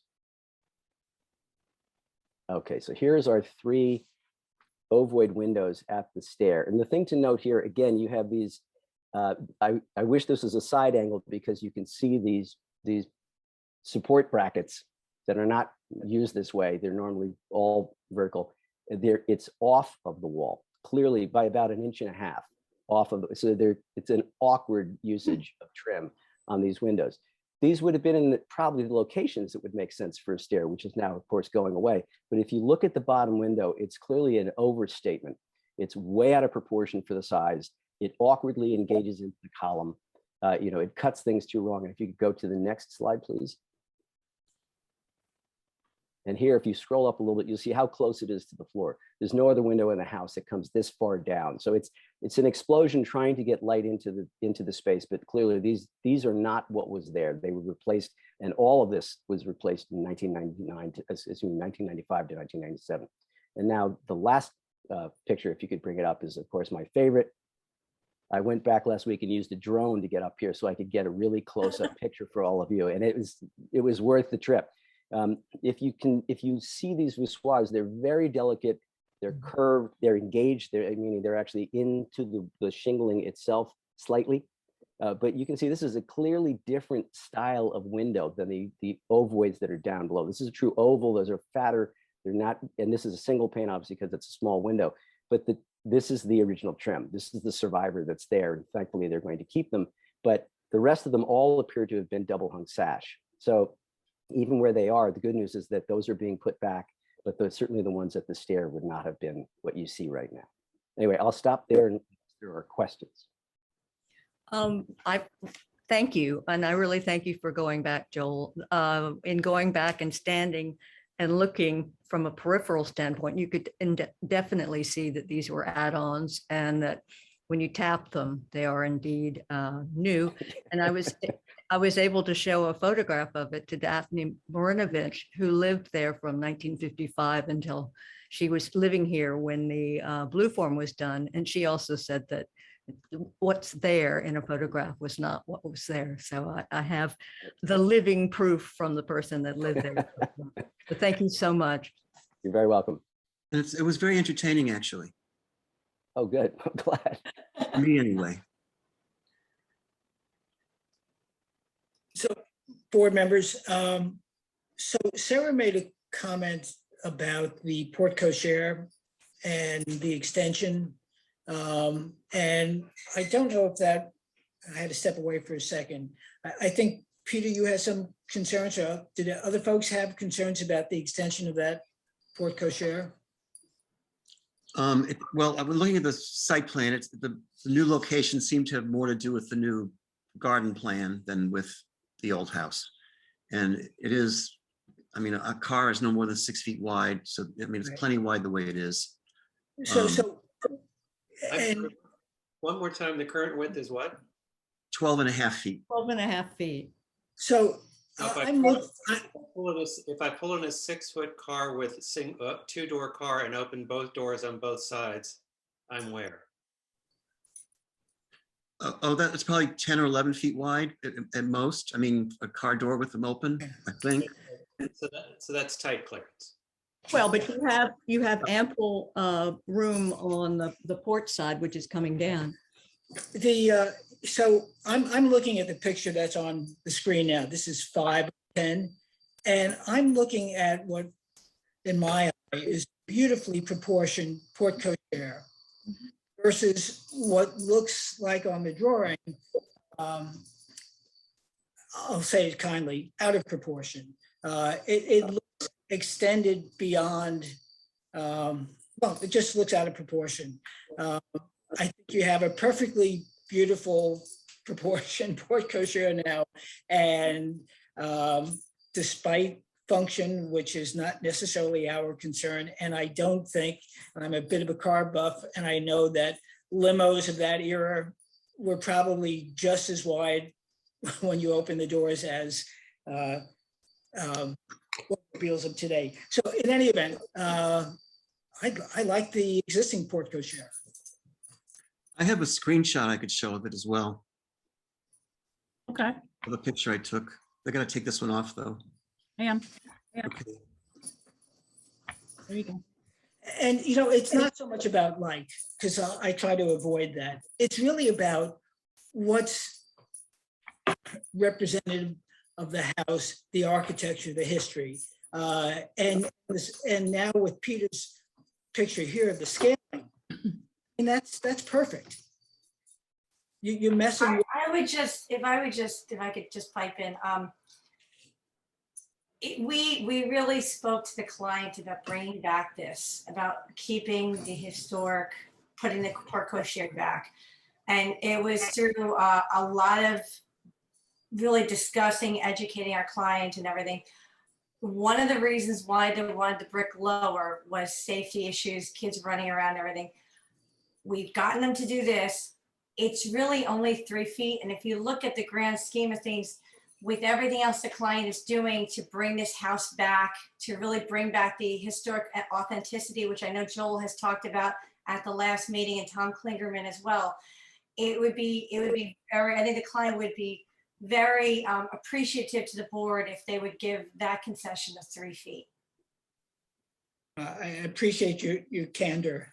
I don't know if that's necessarily to historic preservationists a convincing argument. Well, we are bringing the, remember bringing the driveway back to where the original driveway was? Yes, that's great. That's And great. that's what we're trying, and that's the only, and really we love working with this board, and we hired Joel and we had Tom. And really the only thing the client has really asked for is, can I have that 3 feet? Yeah. And I thought last time we talked, and I could be wrong, that everybody seemed okay with it because of all, and we could put up the elevations to show all the restoration we're doing back, we're bringing back. You're doing a great job. We tried.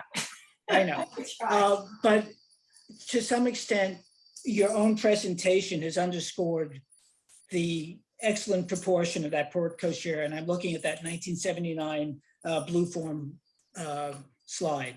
And anything beyond that 3 feet or otherwise, which may seem de minimis, is nonetheless out of proportion. So, you know, in the same way your client thinks it's not a big ask, I don't think it's a big ask from the Board of Architectural, from Historic Preservation to preserve history. So that's my view. Jeff, if I could just make a comment, I know in the meetings that I was part of, I think that comment was made to the owners, and they had, as Melissa had pointed out, they have children, they're concerned that their friends will have children. Okay. And the comment that they made is, we have an Escalade, it's nearly 8 feet wide without the doors open. So their concern is that they're going to have, I think they're more driven by concern about safety than anything. And they're really looking at it that way, that they're afraid that some children won't be seen. So anyway, I just want to make sure everyone was aware of that. Okay, no, we appreciate that. And I hope they appreciate our concern Of course. Yes, of course. preserving history. And people have a choice of what cars they choose to drive and what have they build and what designs they wish to submit. Any other comments from the board before I turn it over to public comments? Any public comment? Jeff, nobody has their hands up. Okay, so anyway, I sort of messing with a dog here. Well, anyway, I'm Yeah. sorry, just for the record, an Escalade is 81 inches wide, 6'9" wide. Thank you. Quite honestly, I appreciate the applicant's concern, but again, what car they choose to drive is not in our purview. Understood. It's really just about the historic look. So I think I heard the board members saying that they understood Joel's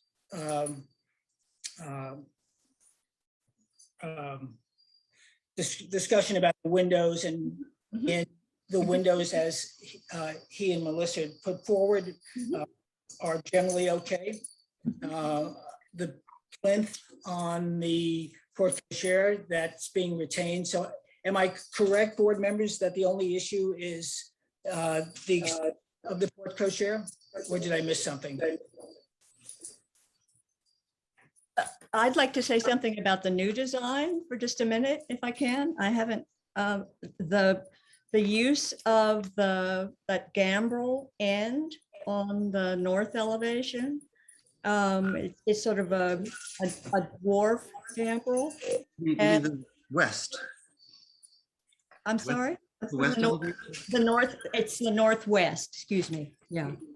It's the west elevation, the northernmost addition. To me, it's confusing because it takes the gambrel ends from the historic resource and makes it rather large, this gambrel end. And really, it from a proportional standpoint, it really outweighs the barn, which is on the southernmost. And I think it would be better without the gambrel. I have a repeat, I'm sorry, an echo. So just to explain that gambrel form was meant to kind of echo the barn, so that was kind of a more symmetrical elevation, because the barn is turned, the gambrel at the barn is turned to the south, and we were hoping that turning the gambrel to the north would kind of help create a very kind of symmetrical elevation. Kind of feel That like, elevation up. yes, it's the first PDF of that updated ARB architectural. The very Yes. that we were sharing. Yes, let me just share now, and I have it there and share. The first one? Yep, the first one. Okay. The, So you the can- linear footage appears to be quite large. And to me, it's the gambrel facing west that is confusing and overwhelms or diminishes, I guess is a better word, diminishes the central resource. We tried to keep that roof low so that it was consistent with the additions that were being added to the house. And that And looks we good. felt that turning it so that you didn't have a gambrel made it so that it was less intrusive for from that elevation.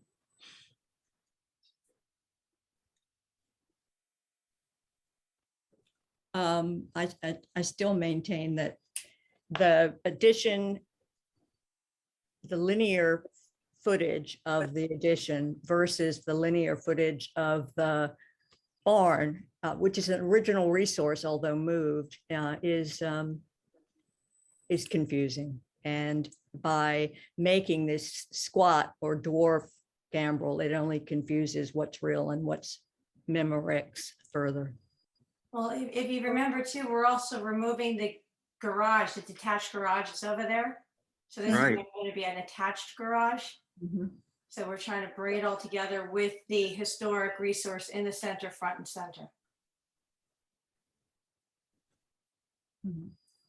At this point, I wish that it could be, from a functional standpoint, pushed back further and eliminate the gambrel and substitute the dormers instead. Having seen the 1979 picture, I tend to agree this gambrel is kind of pronounced. I don't have a problem with the massing of the wing. I think it's low, as you said, and it's respectful, but I do find the gambrel competes with the historic gambrels, and maybe if you could push it back and do sheds. I noticed in the plan, there's a large porch in the back. Maybe you could push program into that. Just a suggestion.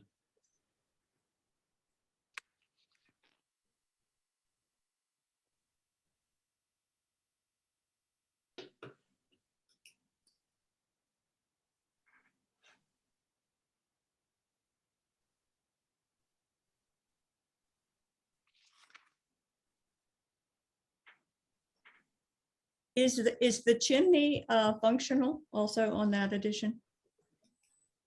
Yes, it will be.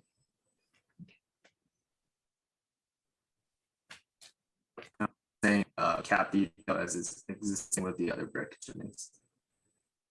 What did he say? It will have the same cap detail as the rest of the brick chimneys.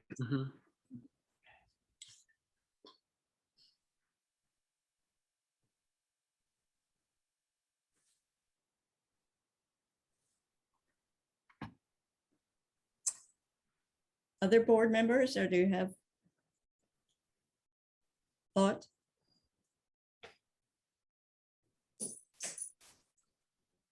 So can we summarize what the suggestions have been? I know we spoke about the length of the porte cochere. There was concern about the gambrel. Is that correct? Yes, I think that's it, really. I mean, those are my concerns only. Yes. For my concerns, yeah. John and Mark, did you have other concerns or different concerns or no concerns? No, I would echo that. I'd like to see another attempt made. And you know my feeling on porte cocheres, on the porte cochere. Okay. Because I actually think when that one was built, people didn't arrive by it. I'm sorry? When that porte cochere was built, did people arrive by automobile? No, horses. It was 1895, I think. Which was 5 feet wide. And people got out on one side of it with help from the house. And people now arrive in cars, and if that car is wide and you open doors at both sides, because now people get in cars by themselves, I can understand.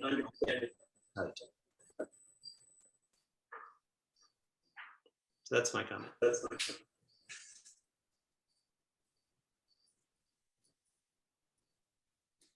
Okay. Is the length, because Yi and Melissa are going to go back, somebody has their speaker on and probably should be muted, or maybe they have a cell phone as well as their computer phone? Okay, I think that works. Was that, if that was you, Yi, thank you.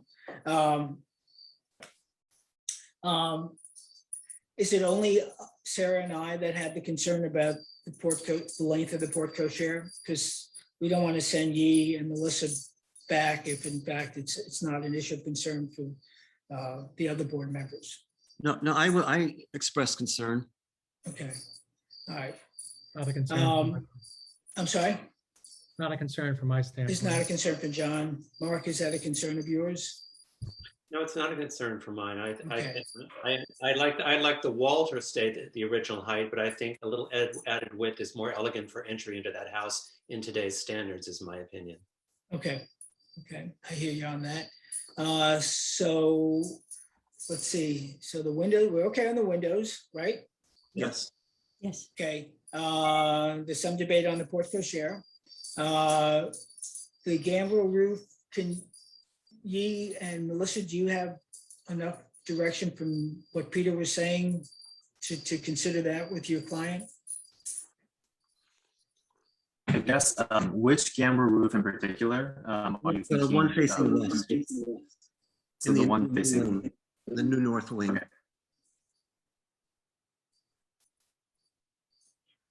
Which, okay. I don't know which photo it is. First photo, go to the first page. Thank you. Thank you. Okay.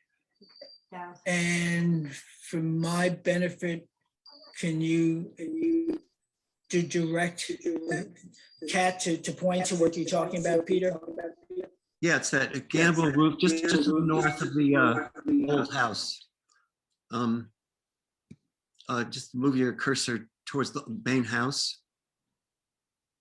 Yeah, down below the lower elevation. Sorry, the one on the bottom. The Yeah, second. no, just go to the left. There, that gable. Yes.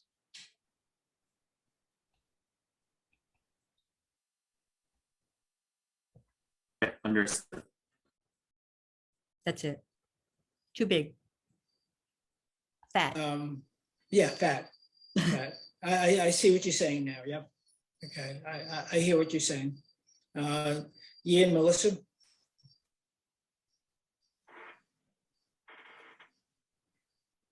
Well, it sounds to me that you're asking for us to adjourn it. Well, they're concerned. It would sound to me that based on the debate on the porte cochere and the gambrel, that collectively it would be, I think you'd be hard pressed to get approval. So. Oh, no, I think we're just a little confused because when Tom was here last time and we presented this exact same elevation, no mention was made of the gambrel. And I know on our part, a significant effort was made to switch that over to kind of be an homage. Joel and you can say it in a much more eloquent way than I could. No, homage sounds good out of your mouth, Thank you. so it works. You know, I know, Melissa. You know, I can apologize for being a slow thinker. I'm sorry. Sometimes it doesn't occur to me the second meeting. It's okay. I actually, one of the things I'd love to show you, just to show you really quick, if you have 2 minutes, is just the original. I don't know if Kat has it. We had it in our presentation. The floor plans that we gave with our first submission. I don't think you have that electronically, so we can. No, I have them though. I have. I referred to them. Yeah. It went through like all the different hodgepodge connections and additions that have been made to the house to show that actually the new addition wasn't that big. We're really trying. I don't think it's too big, Melissa. Okay. And maybe it has to do with the fact that we're looking at a two-dimensional picture. How far back? That's true too. From the front is that gambrel that we're talking about? If we have the floor plans, if Peter, if you do have the one that had the multicolor the first time that showed each of the dates of when different things were done to the house. Well, While Peter's doing that, I have a Chris McNally with his hand up. Does that person need to come in? He actually can, he's part of our team. He can come on. Okay. Okay. bring And, it. and maybe he could answer the question that was just raised, which is how far back is the left facing gambrel from Hey, the Jeff. front? Hey, Jeff. I just wanted to clarify, I don't have an objection with an applicant sharing materials. I just want to be certain that when we are looking at plans that are being presented to the public that have been, Mhm. that they're the correct ones. So Right. if Right. she wants to share that she thinks is helpful, that's absolutely fine. I don't. Right, well, Kat has them, I think, right, Kat? Actually, Yeah. they only gave me this week's That's document. she only has the most Yeah. recent submission. It's just helpful. It First, is, you know what I think we're gonna do, Peter? If Yi can share, he could put it up on, All right. we just got permission from Allison to put it up. Yeah, Okay, if go I ahead. may. So this gambrel set back about 18 feet from this face and about 30 something from this face. Okay. It's pretty Right. significantly set back from the main part. You can kind of see from the shadow line, indicating how far ahead this main Yes. mass of the house is. Peter, does those dimensions, and can I suggest that everybody who's not speaking Yi, put it's themselves on Yi. mute? Okay. Thank you, Yi. Okay. So Peter, 30 feet from the front, 18 feet from the main house. Do you think that changes the scaling? You have an architect's eye. It's set back. It is set back. It's still fat. The question is, will it look fat if it's 30 feet back from the front? And what is, I don't have the plan. What is the use of that gambrel? The kitchen. It will be a kitchen on the ground floor, and it will be a guest room above. yeah, I think you'd be hard pressed to narrow it down to any significance where it would mirror the front gambrel. And there's actually going to be a large magnolia tree that's currently existing there that will screen that Yeah. addition further. Yeah, yeah, you know, my view is, given the setback, the massive, that which appears massive now will be less so. That's my layman's view. Yes. Actually, Yi, can you put up the Devon Evans landscape plan that shows the outline of the house and how it sits in relation to the property in the front and the street? Sure.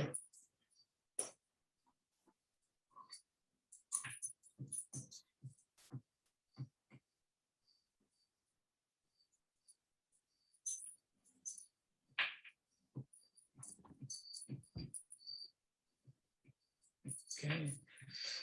Is somebody doing that? Yi, are you frozen? Yeah, I think he had a bad connection through the whole thing, Oh, boy. and yeah, he's not here with us. Well, if he can hear us, Yi, move closer to your router, because maybe you're just a little too far away. And when you come back, maybe turn your sound down because it is echoing through everybody's. And he's gone. I think he's gone. Okay, all right. Anyway, folks, And he's so we're So I'm back. Would it be okay if I made two brief comments? Sure, go ahead, Chris. I'll be quick. I'm the owner's rep for the Okay. the applicant. Chris McNally is my name. Thanks for letting me in. Just, we'll do whatever we're told on the porte cochere. I just want to be clear with everybody. It had nothing to do with the landscaping plan. The landscaping plan followed the decision to move it out because we're worried about SUVs and all these, kiddie cars that big families drive, driving in and opening doors and people running in and out. So that's what drove that, just to be clear. And then the other comment was to what I think you're already addressing, is that gambrel for the kitchen and the guest bedroom above is set back quite a bit, which I think, and the house is set way back from the street, if that's a factor. Does shrink it quite a bit, but you've already addressed that. Yeah. So thanks very much. Yeah, my view, Chris, and we hear you and we appreciate the fact that the client Great. will be amenable. My philosophical view is that history should be accommodated as opposed to history accommodating contemporary life. We recognize that there's an area in which they intersect, but again, I think as modern people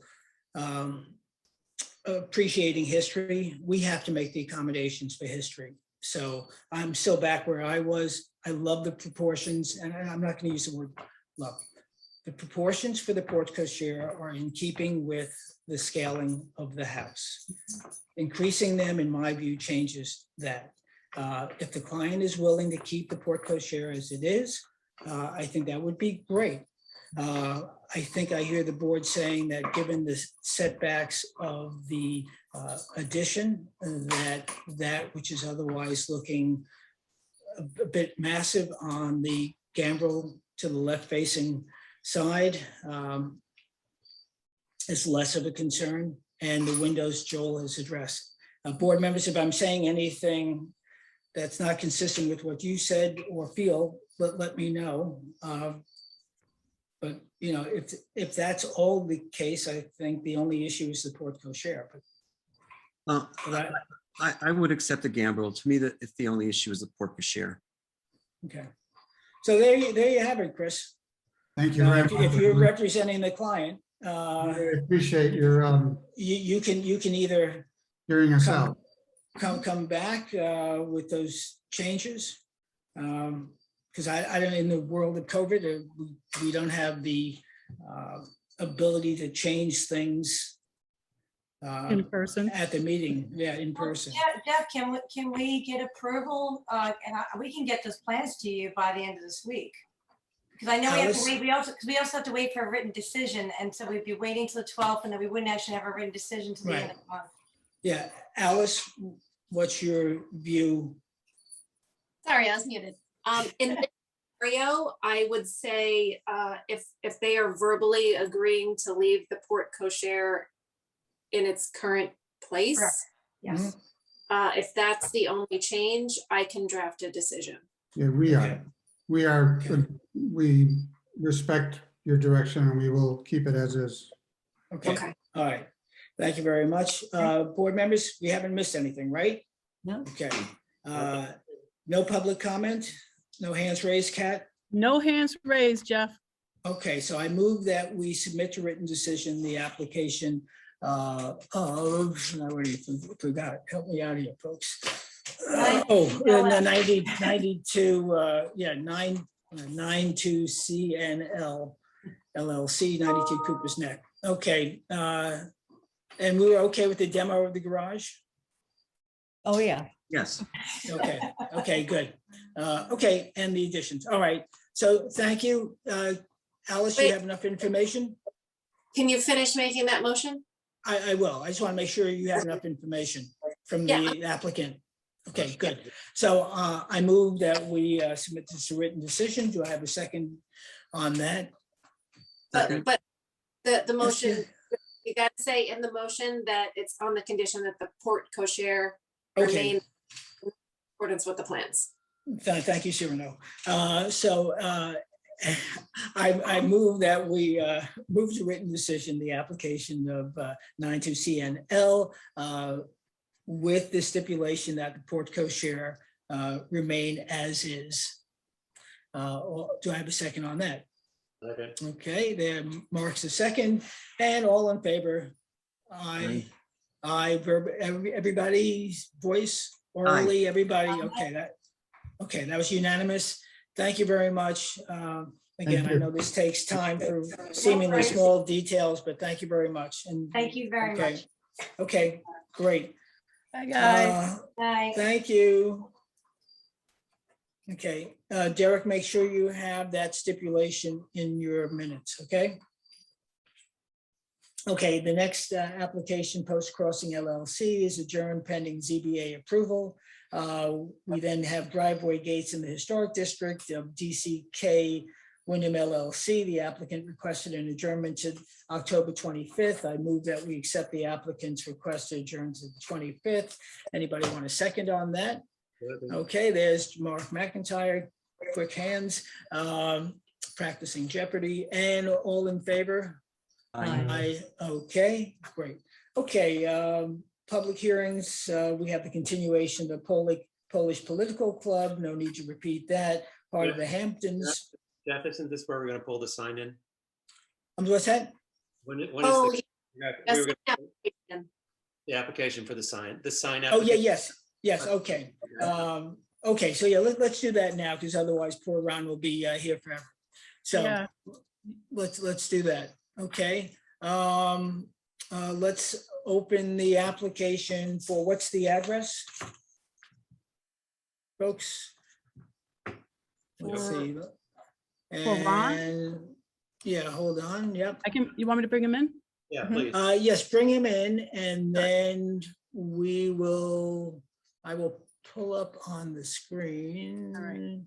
And that was 111 Main, right? Is that it? It's Yeah. 15 Prospect Street. Right.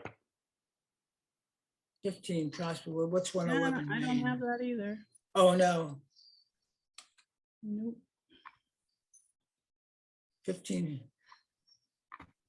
Derek, you said you sent that to us, and, Yes. okay.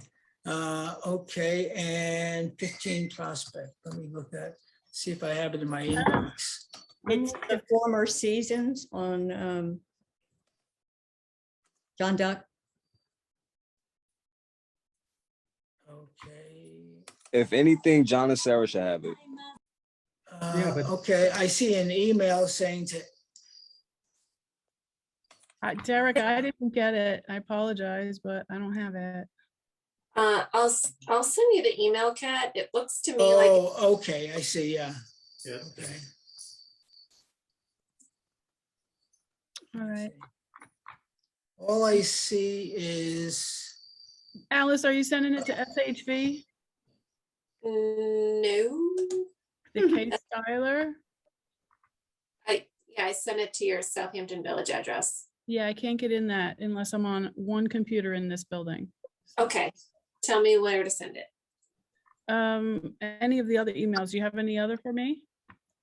Nope, All right, so, all caps. I Ready? got it. Yeah, You do? Yay. Yeah. Which one is it? SH video now. Yay. All right, I'll get it.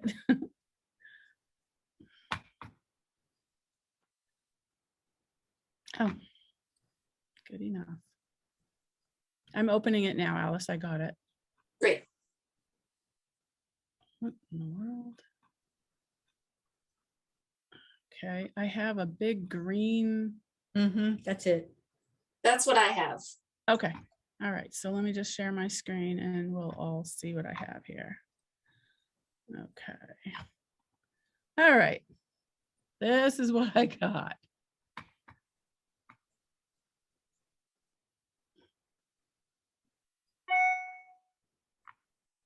Yeah, that's all I have.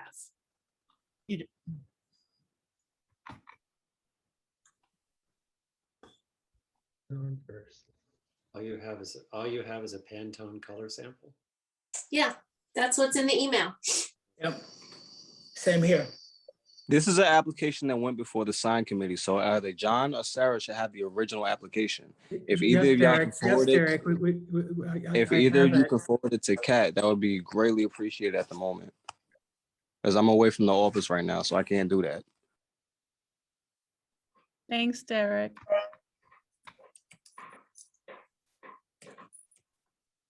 You have it, John?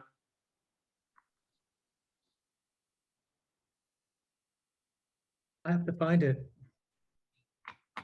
There's someone that I could send it to. Yes. Do you have a pen? Yeah, hang on one second. Let me just pull up the email.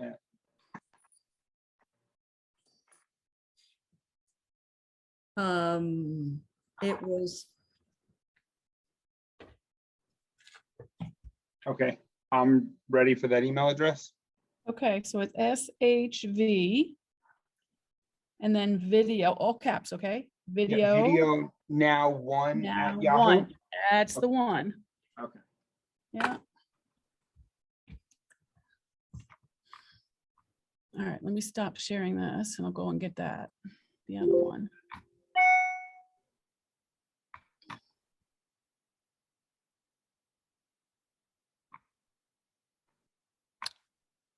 All right, I'm sending it right now to you. Okay, Thank you. I appreciate the flexibility. doing all we can here. Trying to help.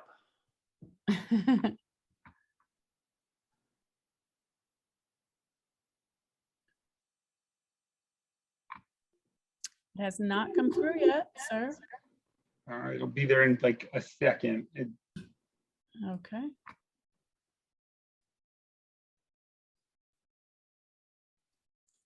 While we're waiting, John, did you want to talk about the back and forth that Yeah, occurred? Just in general, both Sarah and I are being asked to approve more and more signs that are flat PVC printed signs that lack any character or representation of what's, contextually relevant for the village. In this case, the sign that currently exists has detailed letters. It has some tooling with the letters, and I think they're painted gold on a green field. And we're being asked to replace that, well, you can see it right here, with a flat PVC printed sign that, from my perspective, just looks cheap and inappropriate for the village of Southampton. So From this to this.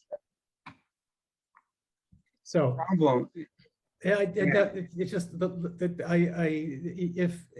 if a business owner wants to operate in the village of Southampton, they need to abide by the visual, parameters that go along with that. And to say they don't have the money to afford a sign that's comparable to what was there before, that's neither here nor there to me. So I won't hear that as an excuse. Well, it's not just an excuse, it's that the previous board guided the two sign companies in the village into these PVC signs. They didn't want character, they didn't want depth, they didn't want things outside of the box. So we've adapted our That's business totally to meet. open for interpretation, and this board member doesn't agree with it, so. Okay, it's just tough to go forward with this because there wasn't enough feedback in the emails that I got from you and Sarah to change it. Oh, yes, I beg to differ. I'm not sure if Derek forwarded all the information to you, but we did say that the existing sign included more detail. It was much more intricate. It just, I can find those emails and send them to you. He did send them to me. All of those things are Thank true, you. but yes, he did send them to me. I got all that feedback. The problem was the feedback also said the font is bossy, which doesn't help because it's their logo. And that's a subjective opinion, which is your whole job. But the client likes this sign. It's his branding and its logo. You did request a matte finish, which the customer said, absolutely, they'll go with the matte finish. But then there was additional, he doesn't want a carved sign like this one. Okay, and that's the reason I can't approve it. It looks cheap and just not consistent with what we expect for businesses that operate in the village of Southampton. That's my opinion. The other board members may be in love with this, and that's their call. I'm not in love with it. It looks kind of flat and Temporary. yeah. I'm not a chance with it at all. And it's my understanding that this is the only sign. He opted for not having the large one down by the street. And this is the only sign that he's opting for, if I'm correct. We applied for 2 permits. One was to change out the one at the street and one was to change out this one and then remove the 2 illegal structures that are there. Okay. That's what he wanted to do. I stand Sorry corrected. about that. So That's okay. This is a proposal, or is this a sign that was built? The structure exists, as you can see in the bottom, the Seasons Right, of that I know, Southampton. yep. So the customer renovated the restaurant and wants to replace just the sign portion, but leave the structure. Right, okay, but this sign wasn't built, we're not looking No. for No, no, beginners, okay. No, So, we're- so you have the opportunity to listen to the full board. I seen this for the first time, given that it's an engraved wood sign, you don't necessarily have to, yeah, you don't necessarily have to repeat that, but surely not PVC. I can see a desire to contemporize it against the old fashioned, but somehow, and maybe it's the combination of the lettering, the PVC, the shape, the initials above, that it's, I understand what John is saying.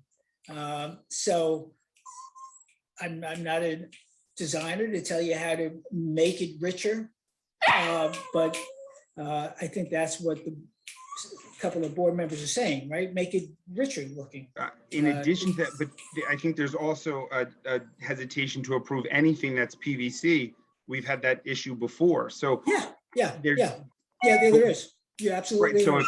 if John's vote is always out when the sign is made of PVC, I'm down to 4, because code allows. Wait. You're sorry, I've got to put misconstruing what some- I said. In this case, we're being asked to replace a sign with something that is it's not quite up to par. There are Okay. other locations in the village where a PV sign that sits over a door may be completely fine, but not in this case. You know, this is a PVC sign. That Seasons of Southampton is made of PVC. You're still misunderstanding what I'm saying. It could be cardboard for all I care, as long as it has the character, the depth of image, the details that make it look like a much more substantial sign.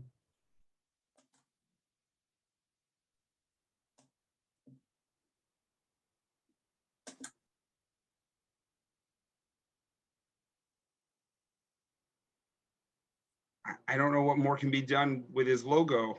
You know, that's his logo, and his designer proposed this.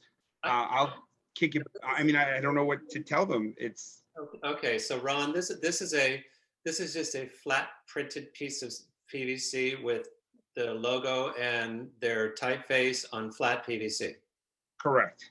And you're saying there's no way to add dimensionality to it? No, because they didn't want to do carving or the sandblasted. They didn't have the budget to do a carved sign. Oh, so then you just contradicted yourself. Oh, it's possible, they just don't want to.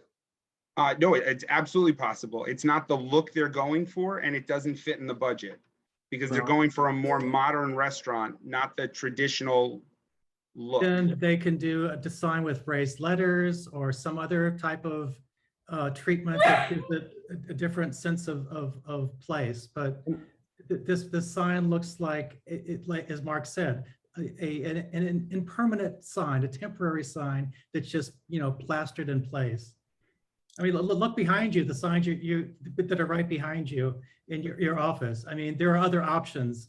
100%, and I've offered every one to him, and Well- this was what he wanted. So go back and tell him that you brought it here and it hasn't been approved as it's being presented. So what other options would he like to present to us? Okay. Thanks, Ron. All right, so as this was. Can not I on get the- a denial vote? I would like a denial vote so I No, can no, explain to we're not- him, We're not denying it. but You I heard kind of it. need that because he Okay. needs to but he- understand. So that's not to your advantage. You're gonna have to then reapply. It's gonna go before the full board. You're gonna have to provide notice. You really should think about that request. It's gonna go better for you if you ask for an adjournment and show him a copy of this tape. This is why it's on public record, so we can actually watch and see our comments. Okay. Yeah. So you don't have to, if we denied it, the process you're gonna have to go to is much longer than Sure, and coming back with another option. it's just not reapplying. No, So at this point, what we have a sign committee. The sign committee referred you to the full board. If the board denies it, and then you'd have to make a formal application. At least that's my view, and council may have the same opinion or different opinion, which would then require notice and a public hearing, and you're gonna have to get in touch with the neighbors. Ron, we want businesses, we want a business in that location, okay? We understand your client is spending a lot of money. What we're asking is that they look and think creatively about making the sign look a little richer. We respect their logo. And we also have faith in your creativity to come up with something. You already said there was, but it wasn't within their budget. That's not our I know, but concern. he's not going to understand this unless it's denied. So I would really appreciate the denial vote, and I will submit another sign application. Alice, can you help me out here? Because Deny it. Let's give him a denial. Deny Yeah. application. Yeah. when does he look to open up the business? He wants to open in the next 10 days. October 8th, I think, Okay. is his grand opening. So let me tell you this. It requires an application you have to fill. It requires a public notice, which is a minimum of 10 days. We have to get you on the agenda, which would mean about a month from now. So if you really want us to deny so that he's gonna have a business without a sign, you know what they say?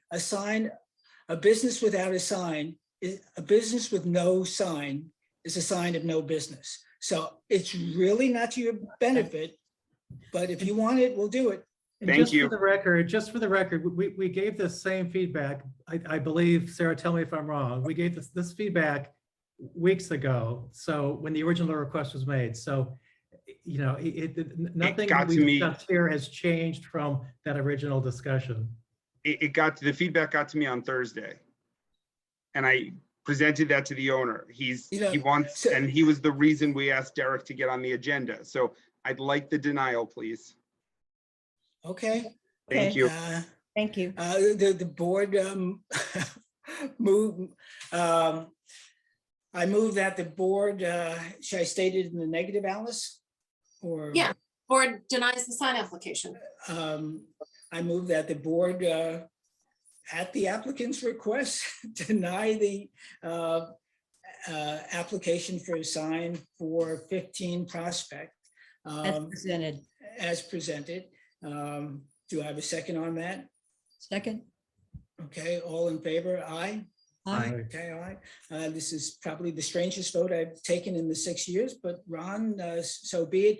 Ron, I should caution you and your client not to erect a sign and ask for forgiveness. I make my livelihood here. I would never do that. I Yeah, come okay, before great. I come Just- before you before I put anything up. So Okay. we're gonna Thank you, Ron. go back to Great. the drawing board. I'm gonna explain to him again the feedback. I'll send him a copy of the tape. We'll submit another sign application. Hopefully, John and Sarah will like that one more, and we can get approved by the sign committee. If we can't, we'll come back to the full board. Okay. And Ron, this isn't about, this is about the location and the prominence of the location and what we're replacing. And like I said, context is everything.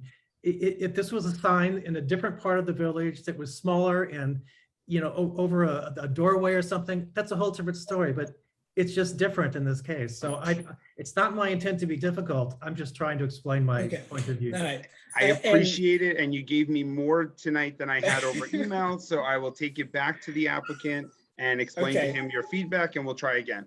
Thanks, All Ron. right, thanks, Ron. Thank you, guys, and All thank right. you, Derek, for getting it on for tonight. I appreciate it very much. All right, Thanks, everybody. All right, good stuff. All right, thank you, everybody. So public hearings, non-historic, the Polish Political Club, that is yet still waiting for site plan approval. The Heart of the Hamptons is also pending site plan approval. We're now number 3 on the hit parade in this category is Leland Abrams, 187 Meeting House Lane, 2-story dwelling. Leland or whomever. Yep, coming in. Okay. Yeah, you're And torturing I that puppy. appreciate it. I know. What's that? Are you torturing that puppy? No. I think Feed that thing. I think she needs to go out. Yeah, can Lila take little Winnie out for a little Lila, walkie? well, My no, phone- she's not around. Hi, Brian, I'm- welcome. I'm solo. Hi, everyone. I Okay, thought we take a little break, a little pee-pee break for. well, it's not going to be little. She's, anyway, that's another story. So, okay, go ahead, introduce yourself, and then let's go on from where we were last time. And I'm going to go on mute, okay? Good evening, everyone. I want to start off by giving you guys credit for being here so late every night. Like every time this comes up, I was just like, can't believe how much effort you guys put into this. But so my name is Brian Glasser. I'm the architect representing 187 Meeting House Lane LLC. Unfortunately, I couldn't be at the ARB hearing on the last one. I had a representative come from represent me. I had a variance hearing that I had to go to, so sorry for not being there. But I don't know if is it possible for me to share my screen so I could, would it be easier for me to navigate that way, or do you guys prefer? If you could just direct Kat to share the plans that you submitted, that would be great. If I had them, I would. Very nice. You- I don't So have Greenhouse Lane. All right, let me see if I have them. No. I have, it gives me the option to share, but if you But if Brian has it, why don't you just let him share it? no, I have them and I will send them to Kat. Okay. one other thing I do have is the streetscape. I worked on a streetscape showing the new rendering and design. If you care to see that, but if not, that's not a big deal. Yeah, we can- yeah. I thought it came out pretty good. But anyway, so a few things that, I know you're concerned with this property. I just wanted to, part of it is me trying to sell the story of like what the house, the size and the massing of the house is. And I know you're concerned that the appearance of it from the width seemed to be grander than the original and the neighboring properties. So a few things I just wanted to mention was, and this is on behalf of the owner. The current property is roughly, I just do some quick numbers. The current property is roughly 112 feet wide, with the existing house being roughly 30 feet wide. That gives us, like, if you were to do a percentage of that, would give us a percentage of about 26% of that width being used up. So, and I looked at our proposed structure being 60 feet wide, and now would be technically 53%, using up 53% of the width of the property. So I could see your concern if we were to look. I don't know if I'm going to be sharing my screen or if someone else can, but basically I could see where you would think that the house appeared to be wide. So my approach, without ruining my client's backyard, is to push the, on the current design, I was trying to push the garage structure, which most of these smaller homes didn't have garages. So I pushed that structure back 16 feet. So it appeared to be maybe an addition towards the back. One other thing to mention, if we were to look at 179 Meeting House, that property is roughly 76 feet wide, and the house is roughly 35 feet, which is around a 46% width ratio. And then, so that's to the west. Now to the east, we have 193, that's 72 feet wide, and the house is roughly 40 feet wide, which is a 55% ratio.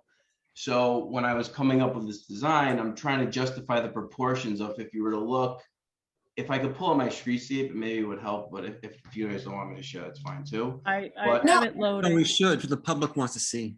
I think it would be nice for them to see it, if you don't mind. Yeah, please share. I don't mind. I just want to make sure that when we show the actual plans, that it's the ones that were submitted. I'll keep saying it. Yeah, so the only thing I'll say is, like, renderings, this is an additional request by the board to do a streetscape. It wasn't necessarily required, but I figured it'd be nice to show people. If you guys don't want me to show it, I can. Oh, See please. it, please. Oh, you want me to? Oh, okay. All right, Was sorry. it in your plans, Alice? I couldn't submit it. This is like, They're Okay, his plans. okay. When he's done, I have the others. can you see my presentation here? Yes, sir. Okay, so basically, here's 187 in the center. Here. And we Yep. have to the west and to the east. Mhm. And this was on, and just so you know, this was on my presentation board that I didn't present last time. So it would be hard to present, like submit this to you guys because it's extremely long. But now this is the proposed house. And you can see here, one other thing to mention is the original house was roughly 27 feet with a 27-foot front yard setback. Our new proposed structure is also a 40-foot setback. So we're pushing it back an additional 13 feet, which I think is, helps bring down the massing of the house. The reverse, the double reverse gables, I eliminated the one from the original design. But now by also pushing back this garage structure, we also have, we have a hip roof across the back, which helps break down the massing if this was just a reverse gable going through on the side elevation. So I was trying to help break the massing down as much as possible for this, just across the front of the house. And like I said, by pulling from the front corner of this covered, we have a wrapping front porch, it comes back roughly 16 feet. So I was hoping that would also help with, reducing the massing of a garage. That I think is the biggest issue with this. I just wanted you guys to know that I did work at trying to flip the house. The problem was it was really destroying my neighbor's backyard and privacy, because now we have, a side yard that's completely exposed to the front, and we could say, oh, we'll put plants and all those things there, but I mean, you're still looking through bushes and seeing people like, around their pool. No, So listen, I think you did the right thing. I mean, you pushed the garage back. Okay, the absolute width, it's still wide, but as you said, it's 16 feet back. It diminished, it narrowed the forward portion. I think you did the right thing.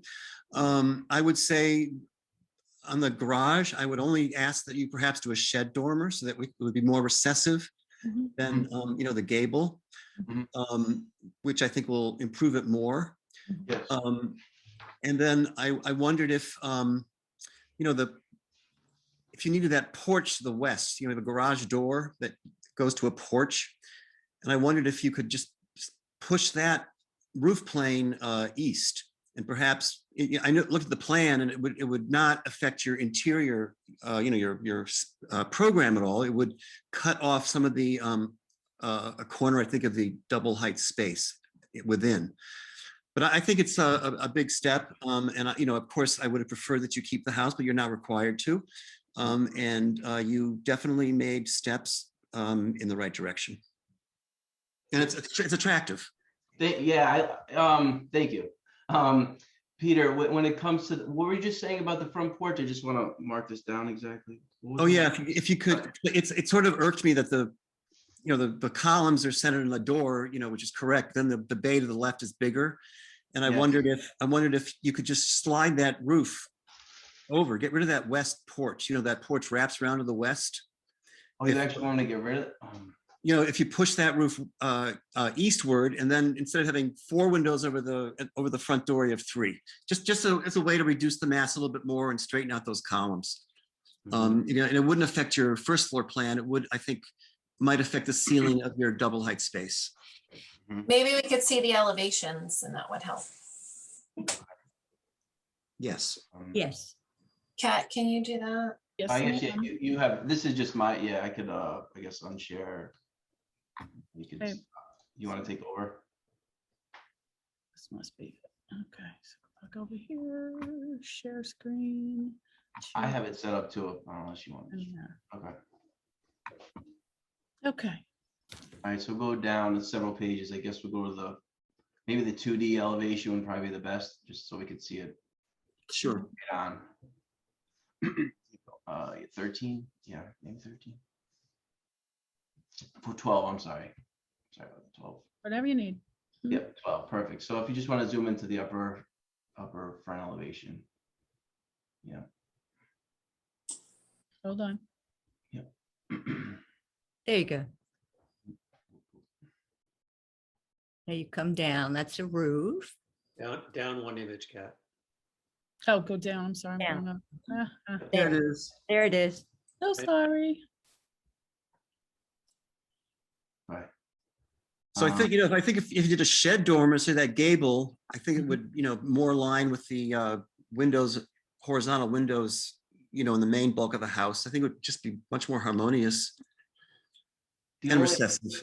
the one thing I'll say is, so if you see this line towards the back, which is a hip roof, I think they call it, is it called a jar head? Oh, I forget the terminology of the. A clipped gable? Yeah, like a clipped gable. I actually just recently learned about the terminology. It's Yeah. called a jerkin head. Jerkin head. jerkin That's what it head. is. Yes, Okay. yes. I used to call it a Dutch gable, and I was like, and then I heard that, and I was like, no, that's what it is. I looked it up. Yeah, So it's a good term. yes, it is. So that proportion here on the left-hand side, just to the left of that, Peter, if I were to do a shed off of there, then I would have to make the reverse jerkin head elevation, which is on the west. That would have to be a regular gable. So then that would be like that triangular shape would be, yeah, if you want, Kate, if you want to just go down a few to the blast. Yep. See this? See above the Yeah, garage door? I see. But you could raise it enough so that like the shed would fit, I think. I would have to move the whole shed. I did play around that because as you, if you remember, my original design did have a shed coming off. I mean, it's definitely something that, yeah, I mean, I could. So wait, are you okay with this being this proportion, or would you want me to change this to a gable on the garage? I don't mind the jerkin. I like it. It's more recessive, but maybe to accommodate the shed, it's got to, the eave line's got to be a little higher. That's all I'm thinking. Right. Yeah, you know what it is, this whole time as I was designing it, I was concerned about making these roof structures get too tall. So I was trying to break them down as much as they can, especially. Yes, and it's the right thing. You know, I think you've been doing the right thing, I think. Okay, nice. All right, so if we go back to the front elevation, if I were to possibly move that over to a shed there, and then we have three windows over the main entry in the foyer, that shouldn't be an issue. The wraparound porch, I thought added character to the house. No, you know, it's nice. The It's sweep coming off of it, I thought that was a nice like shingle style like design. That I like the sweep. I like the sweep. I'm gonna lose it though if I get no. You just push it in. I think. I agree with Peter. The columns just seem out of balance. If you just move that in enough to balance out the columns, it would be fine. Yeah, like 2 feet. I think. Yeah, just a little bit, really. Okay. 3 windows. And make it 3 rather than 4 windows. Right. Okay. I mean, you get to work it out. Obviously, we can't predict what's gonna. No, I know. I get where you're going with it. That's not a problem. Okay. A little bit. All right. If there's any other comments that you guys. The only comment that I have is there's a whole lot of sidelights going on at the front door. I feel like the weight of the windows around the sidelights and the upper window around the front door I feel heavy, and they sort of diminish the value of the front door a little bit. If we were to see the proportion of the upper transom, if we were to use a similar proportion, Mark, I believe what you're saying is just the width seems a little bit wider, so it seems like a thicker almost column to the left or the right of the door of glass. If we were to make it a similar proportion to the transom window, yeah, it'd be perfect. Yeah, balance it out so it's consistent all the way around. Right. I think that would work. Perfect. I could do that. It's not a problem. In addition to what the comments that everyone's made that I agree with, I still have an issue with the balcony on the back of the house because of the size of the lots. I mean, these are not, estate size lots, and having a balcony that size can cause a disturbance for neighbors. So if it could be smaller. I did hear that comment back from the gentleman that presented to me, and we did we shrank the original like covered area by roughly 2. It was like 20, and I should have known these exact numbers, but times 2 by roughly 56 square feet. I did shrink 2 feet on either side. And if you were to look at the original, I just noticed that this column should be lined up, but we did shrink the column. See, the rendering is not showing it, but we shrunk it from the left and the right and brought it in smaller. So we're at roughly, just covered area wise, we're at roughly say 19 by 14. It's like 260 square feet roughly. I did shrink it. And as you know, the original design was always to have it in the center just for helping with privacy reasons. What room does that come off of? Bedroom? Master bedroom. Yeah. I would still like to see it a bit less wide. And the only other comment I have is the pool house. Those second story lights, I think, need to go. I mentioned that during the last meeting as well. Yeah, no, they're awkward. They're too tall, right? And it's too contemporary against the house. For me, I mean, the design is one thing. I just think there's the potential to create light pollution for neighbors, you know. On narrow lots. You know, so. Especially given there's a lot that butts right up against it. Mm-hmm. Because that pool house is sitting in the tail of that lot. Yeah, There's a parking lot that goes all the way down from Little Plains. Kat, can you find that slide from the pool house? I think I it's. don't think it's necessarily a bad thing that the design is a bit different from the house. I mean, that's, you know, it would be. But I just think it's the light pollution. I think it's issue. 8,500. Is that correct? 8,500. A alpha 500. Oh, you're looking at the sheet. I don't have that. No, alpha. He's looking for it's just the two-dimensional drawing.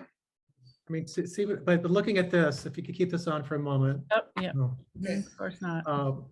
That for both the balcony and the second story lights in the pool house, you can see the close proximity to the property to the east. And that's my concern.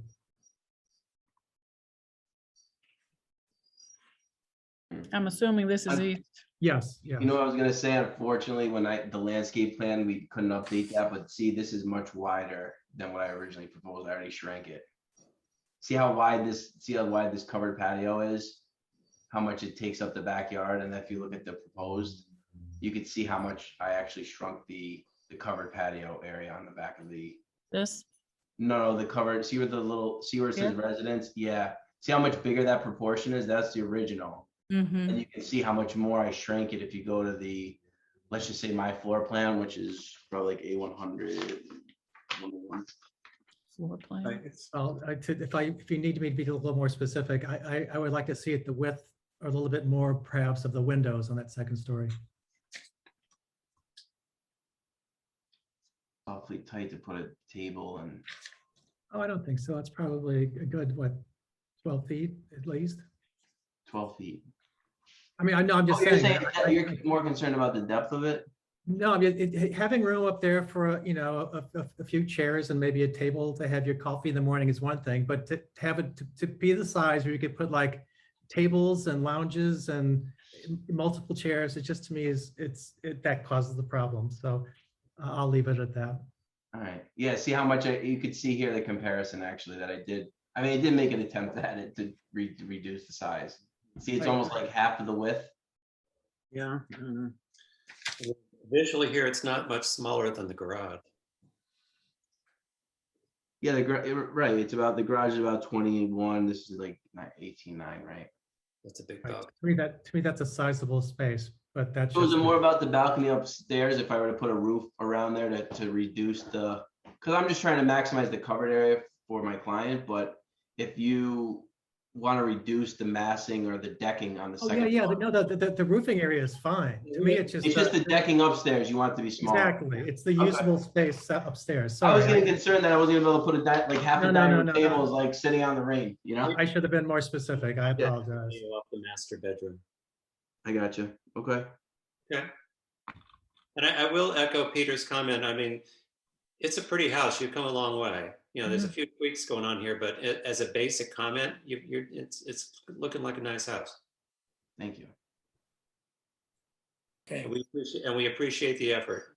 In fact, for the on the back of the house, if it makes more sense to extend that roof to the way it was previously, and just make the second floor balcony smaller, that would be fine. That's with the me. biggest thing for you guys, right? Is the upper deck size. It is for me. That's just my thing. Think I've about kind of heard it before, but I always just thought it was overall like just bigger decks, like you didn't want bigger like covered areas, but that makes sense. Okay. Like if that was a 1-story roof structure, you'd be completely fine with it. That's correct. Oh, yeah, for sure. Okay. I'm picking up on these things as we go through it, so this is good to know. Yeah, and I think that this is a double height space in the pool house, right?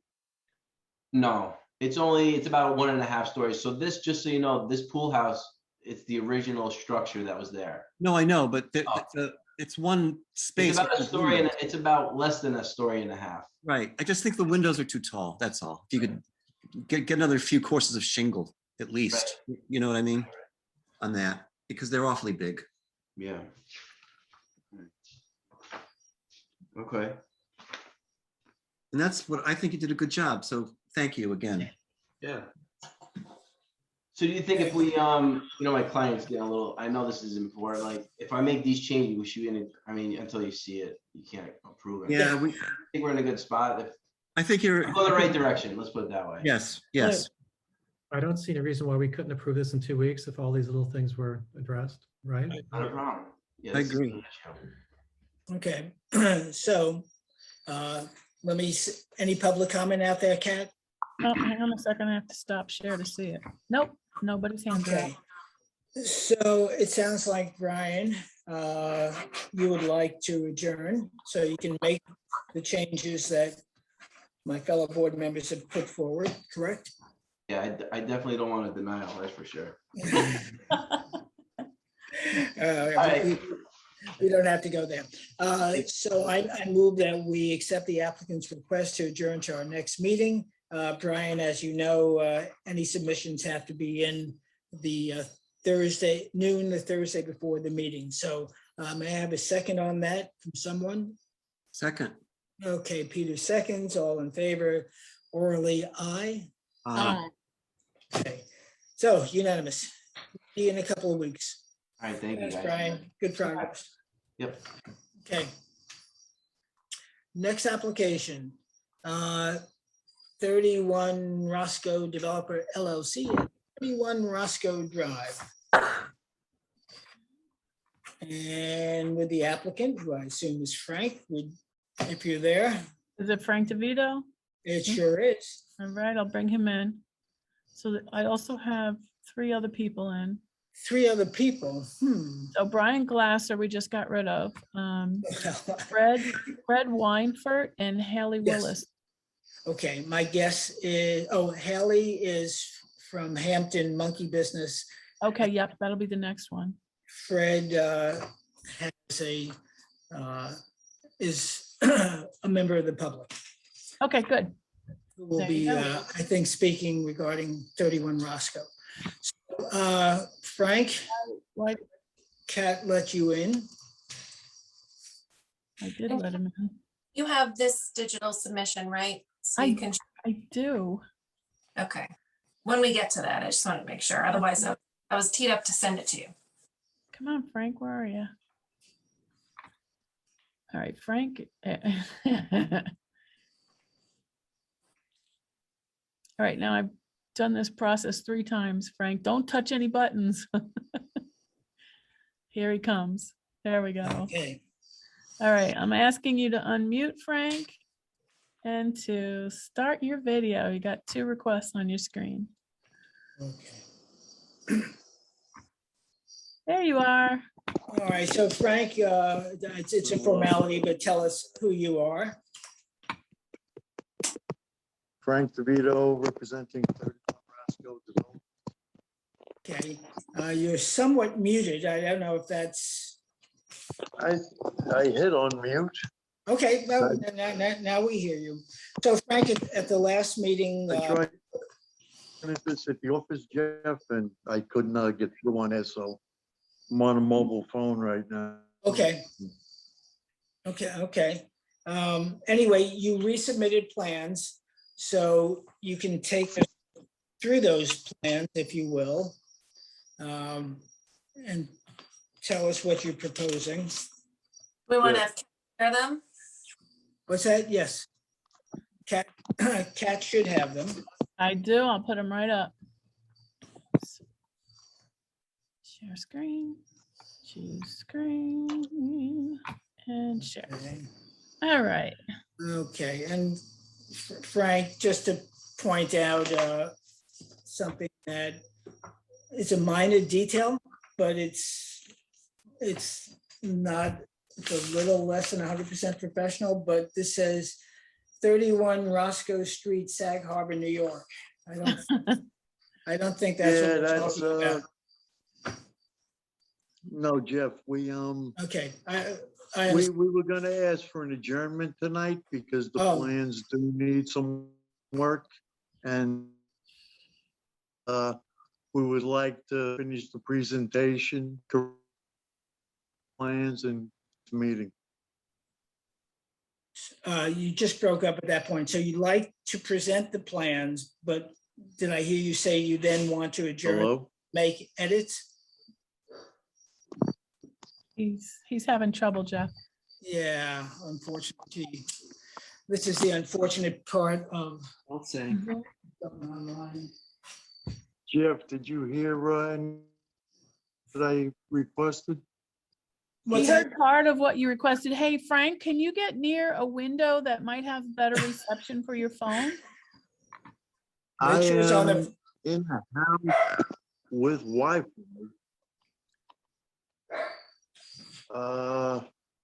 Go near the router. I should have. I am right by the router. okay, we can hear you better now. All right. So what I was requesting, but I was saying I was gonna look to adjourn this because the plans, I couldn't get a hold of Jackie earlier today. The plans need some fine tuning for our presentation. There is the Sag Harbor issue. There's, this is not a proper submittal. I was just requesting to come back in 2 weeks with a Perfect. full proper submittal. Perfect. Not to waste anybody's time tonight and go Okay. through what we missed and what we didn't do. Great. All right. Yeah, Thank- yeah, we hear. So I move that we accept the applicant's request to adjourn to our next meeting. Do I have a second on that? Second. Okay, great. All in favor? Aye. Aye. Aye. Aye. Okay, Thank you, thanks, everybody. Frank. Have a good night. Well, thanks Thank for you, sticking Frank. All right, around. take care. Okay. All right, bye-bye. Hi. So to anybody that was going to be speaking from the public, it'll be adjourned to the next meeting. Okay, so the last application to be heard. The only question that I have, is there a stop work order on this house or is it still continuing to construct? I don't know where Tim left it, but I'll address that with him tomorrow. There are like a bunch of trucks out in front of that house, a lot of work going on. Yeah, no, I mentioned to him last time that there's work continuing despite the And they fact that continue to work it's with it. unapproved. So, okay, I will address that with him tomorrow. The final application is that of Hampton Monkey Business LLC at 209 Little Plains Road for driveway gates. So I know there's, Haley, it's you, so why don't you come in, introduce yourself. Introduce yourself. Hey, Haley, I'm asking you to unmute. There you are. Hi. Hello. Here I am. Okay, tell us who you are, your firm, and then we'll proceed. Yeah, good evening, members of the board. I'm Haley Willis from the Adam Miller Group, attorneys for the applicant Hampton Monkey Business LLC. Okay, so at the last meeting, there were concerns about the spacing, there were concerns about the pillars and the lights. I see that you've changed spacing. So why don't you tell us what you did do and what you didn't do? So my takeaway from the last meeting was that the major comment was on the spacing. So we revised the plan to reflect what we were told at the meeting. So we have 3-inch slats with 2 inches of space in between, which is an increase in the spacing. So there should be more of a see-through effect. And then there were some suggestions from the board that we keep the existing columns that are in place right now. At the time, I didn't see any issue with that suggestion, but in speaking with the homeowners, and I actually had an opportunity to visit the house, which I had not done prior to last meeting. And the stone element that we are proposing to recreate in the column is a common feature of the design of the house. That stonework appears repeatedly, both inside and outside the home. So I don't know if, Alice, are you okay with me maybe screen sharing? I have photos of the interior of these features of the house, if that would be helpful for the board to see. They're not part of our proposal, but it may be helpful. Fine to share photos, but I think we'd be focused on the exterior. Yeah. Sure. Okay. Okay. Screen share. Can you see my ARB presentation for 209 Little Plains? Yes. So this is in the rear, but this is the exterior of the home. You can see the stonework here. Again, it's repeated on the outside here of the porch out back and also the chimney. So it is a common element, and we want to put a bow on it with the gate. It will bring the whole design sort of into cohesion. And to that same effect, our clients, when they reviewed the plans, it was actually always they had intended to have black as opposed to white for the fence. And again, this is to echo the design elements of the home. So we have the black windows, the trim on all of the windows and the doors and the garage, and even the fence around the property. So we would propose to do a matching black for the reduced slats that are on the gate. So that's bluestone then, right? Is that bluestone? I believe it is bluestone. Yes. I'm looking at it is stacked stone. Yes. Well, to me, bluestone is a lot more accessible than fieldstone. I don't know how other people feel. I'm with you on that. Yeah. Well, I've lived for a while off of Little Plains and familiar with with the street. So there are very few. I wouldn't say there are none, but I think there are only maybe about 3 or 4 brick or stone pillars, and they are closer to the beach on properties that are probably 3 times the size of this property. So in this part of Plains, wood white pillars and a white fence are more harmonious with that section of Little Plains. So that's where I come out. I think the issue that our clients had with that, which is different from even our original proposal, is that it really would not be in keeping with the design of the house that's there. And obviously, especially with the increased spacing in the slats, you're going to see right through to the fence that's enclosing the backyard. You see the front facade as well as the side of the house kind of through that gate as you're passing down Little Plains. So we thought it would be just more harmonious, despite what the rest of Little Plains may look like. The house that's existing there, and which was approved by this board, has these design elements. The black is much more prevalent, the stone is more prevalent. So we were trying to keep it harmonious with the house. With the house, but our charge is harmonious with the neighborhood. So, but let me hear the opinions of other board members. When you looked at this gate, what you're going to actually see is the fence.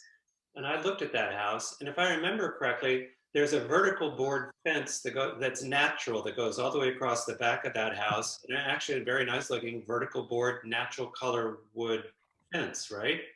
Has that been painted?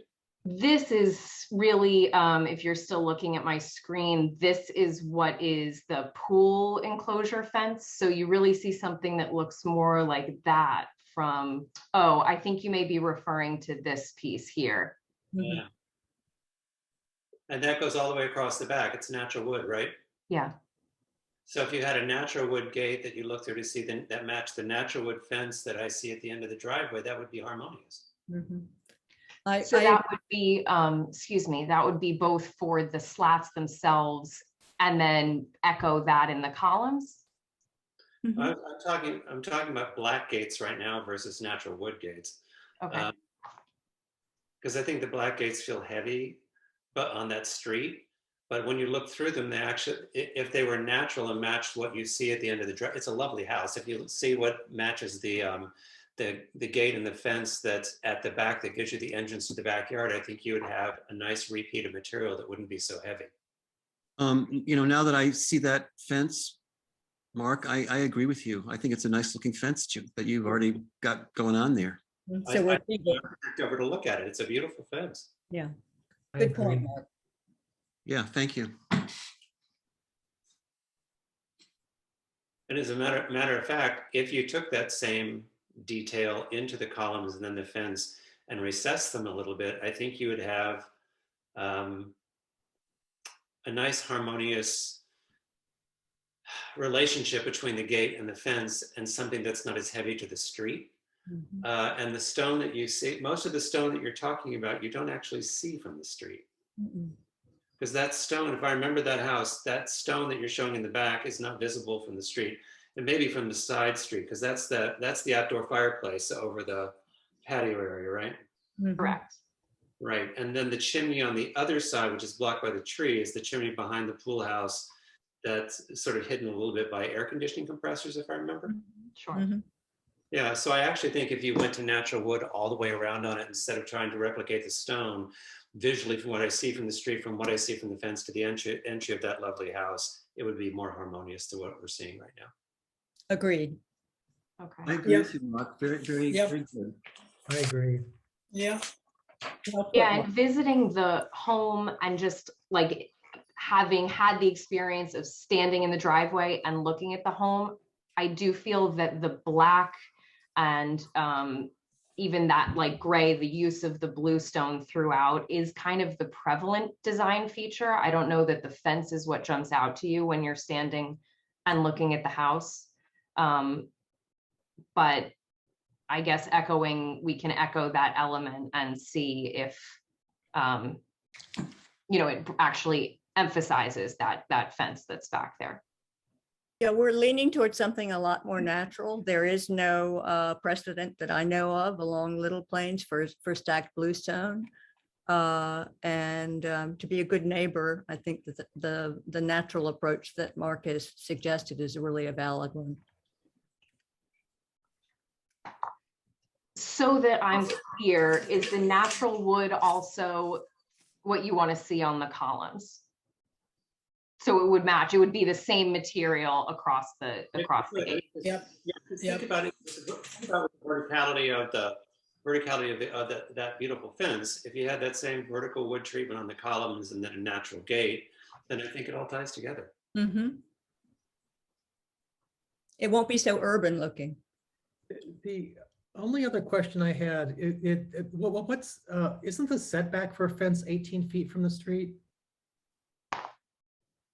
Because on the Yes. diagram or Yes, it is. I thought it said 17 feet, which, yeah, see that? That's to the column, yeah, to this corner of the column here. Okay, so the fence, the gate itself is not part of the column in that calculation? I believe the calculation is only to this front corner. And so the gate itself may be set back 18 feet. We can definitely show those calculations. Oh, I'm sorry. What I meant, and maybe Alice can answer that, whether the gate or the posts need to be 18 feet back too as part of the gate, or is the gate separate from the post in that? Yeah, I understand your question, and I don't have the answer because I think the interpretation of this code section is really bizarre. So I think we would have to ask Tin about that. Because my assumption, and it may be wrong, would be that the posts need to be 18 Yeah, feet back. Structure and the setback should be the Yeah. same. Yeah. Yeah, I agree. Minor point, but you know, once we open the door to something like this, it, you know, it haunts us forever. So. I don't know if there was a logistic reason that it was done that way, but we will look into that for sure. Thank you. Do any of the board members have an issue with the lanterns as opposed to ground up lighting? Yeah, I just in general don't like lanterns on the posts, but that's just, unless it's like a big estate, of course, you know. Well, that's exactly it. I So, will say that from a dark sky standpoint, posts that aim down with light are more dark sky than up lights onto posts. okay, I hear you. Okay, I'm generally with John. You know, this is a very large scale house for that lot and that street. So I think some of the comments you're hearing from the board, whether it be regarding the stone, whether it be regarding black, natural versus black, are all to tone down the significance of the gate, not to make it a prominent part, because it's already a very large house, a very large scaled house on a lot. So, and also just one other thing on the gate, it doesn't show, so I assume there are no external mechanisms, goosenecks, keypads, or anything like that, Haley? That's right. Yeah, nothing out street side. Okay. I'll just comment on the light fixtures. I would have less an issue with it if the light itself were casting down in the placement where they are, you know, as opposed to just yeah, just out, you know. Yeah. I'm not sure. I'm sorry. I'm not sure I understand that comment. Well, the lights as they are right now, the light exposure is facing out. If there is a light fixture choice that could be put in the same spot that could cast the light down, that would make a big difference. Yeah, well, it has to be dark size compliant. We do have that in the code now, so. Good. There are some beautiful LED fixtures that actually shine down. They illuminate. It's really more to mark the gate than anything, right? It's not like a security type of issue. No, that's a pretty well lit part of the street. It's a pretty. I think the general sentiment is understated versus overstated. Okay. Okay. Haley, it sounds like you've got a little bit of rework to do. So yes. I will assume that you would like to ask us for an adjournment. That's right. Okay. So I move that any public concern, any public comment? Hang on one second. No, okay. We're the only people up this late. There is All nobody in the attendee room, Jeff. All right. So I move that we accept the applicant's request to adjourn to our next meeting. Do I have a second on that? Second. Okay, that's from Peter, and all in favor, orally say aye. There you go. Thank you. Haley, we'll see you in a couple of weeks. Thank you. Alice opens the spender. She wants verbal and visual. Well, verbal. Verbal. Yes. The visual helps for the record keeper, I think, if voices overlap. Yes. Yeah. I was making the distinction between oral and verbal. We can have that debate as to. I don't want to have that. Just no. We believe me. It's too late now. I see Mark laughing, so I think he can wordsmith us out of this. But in any event, so that's it, Haley. Thank you. Thank you. Night. Good night. Thank you very much. Unless there are other comments or things we have to address, I'm going to move that we adjourn or close the meeting for this evening. Okay. All right. I hear no complaints about that, so I move we close tonight's meeting of the Southampton Village Board of Architectural Review and Historic Preservation. Anybody want a second on that? Second. All right, there. Peter wants to go home. Well, he is home. We're all home. All in favor? Aye. Aye. Aye.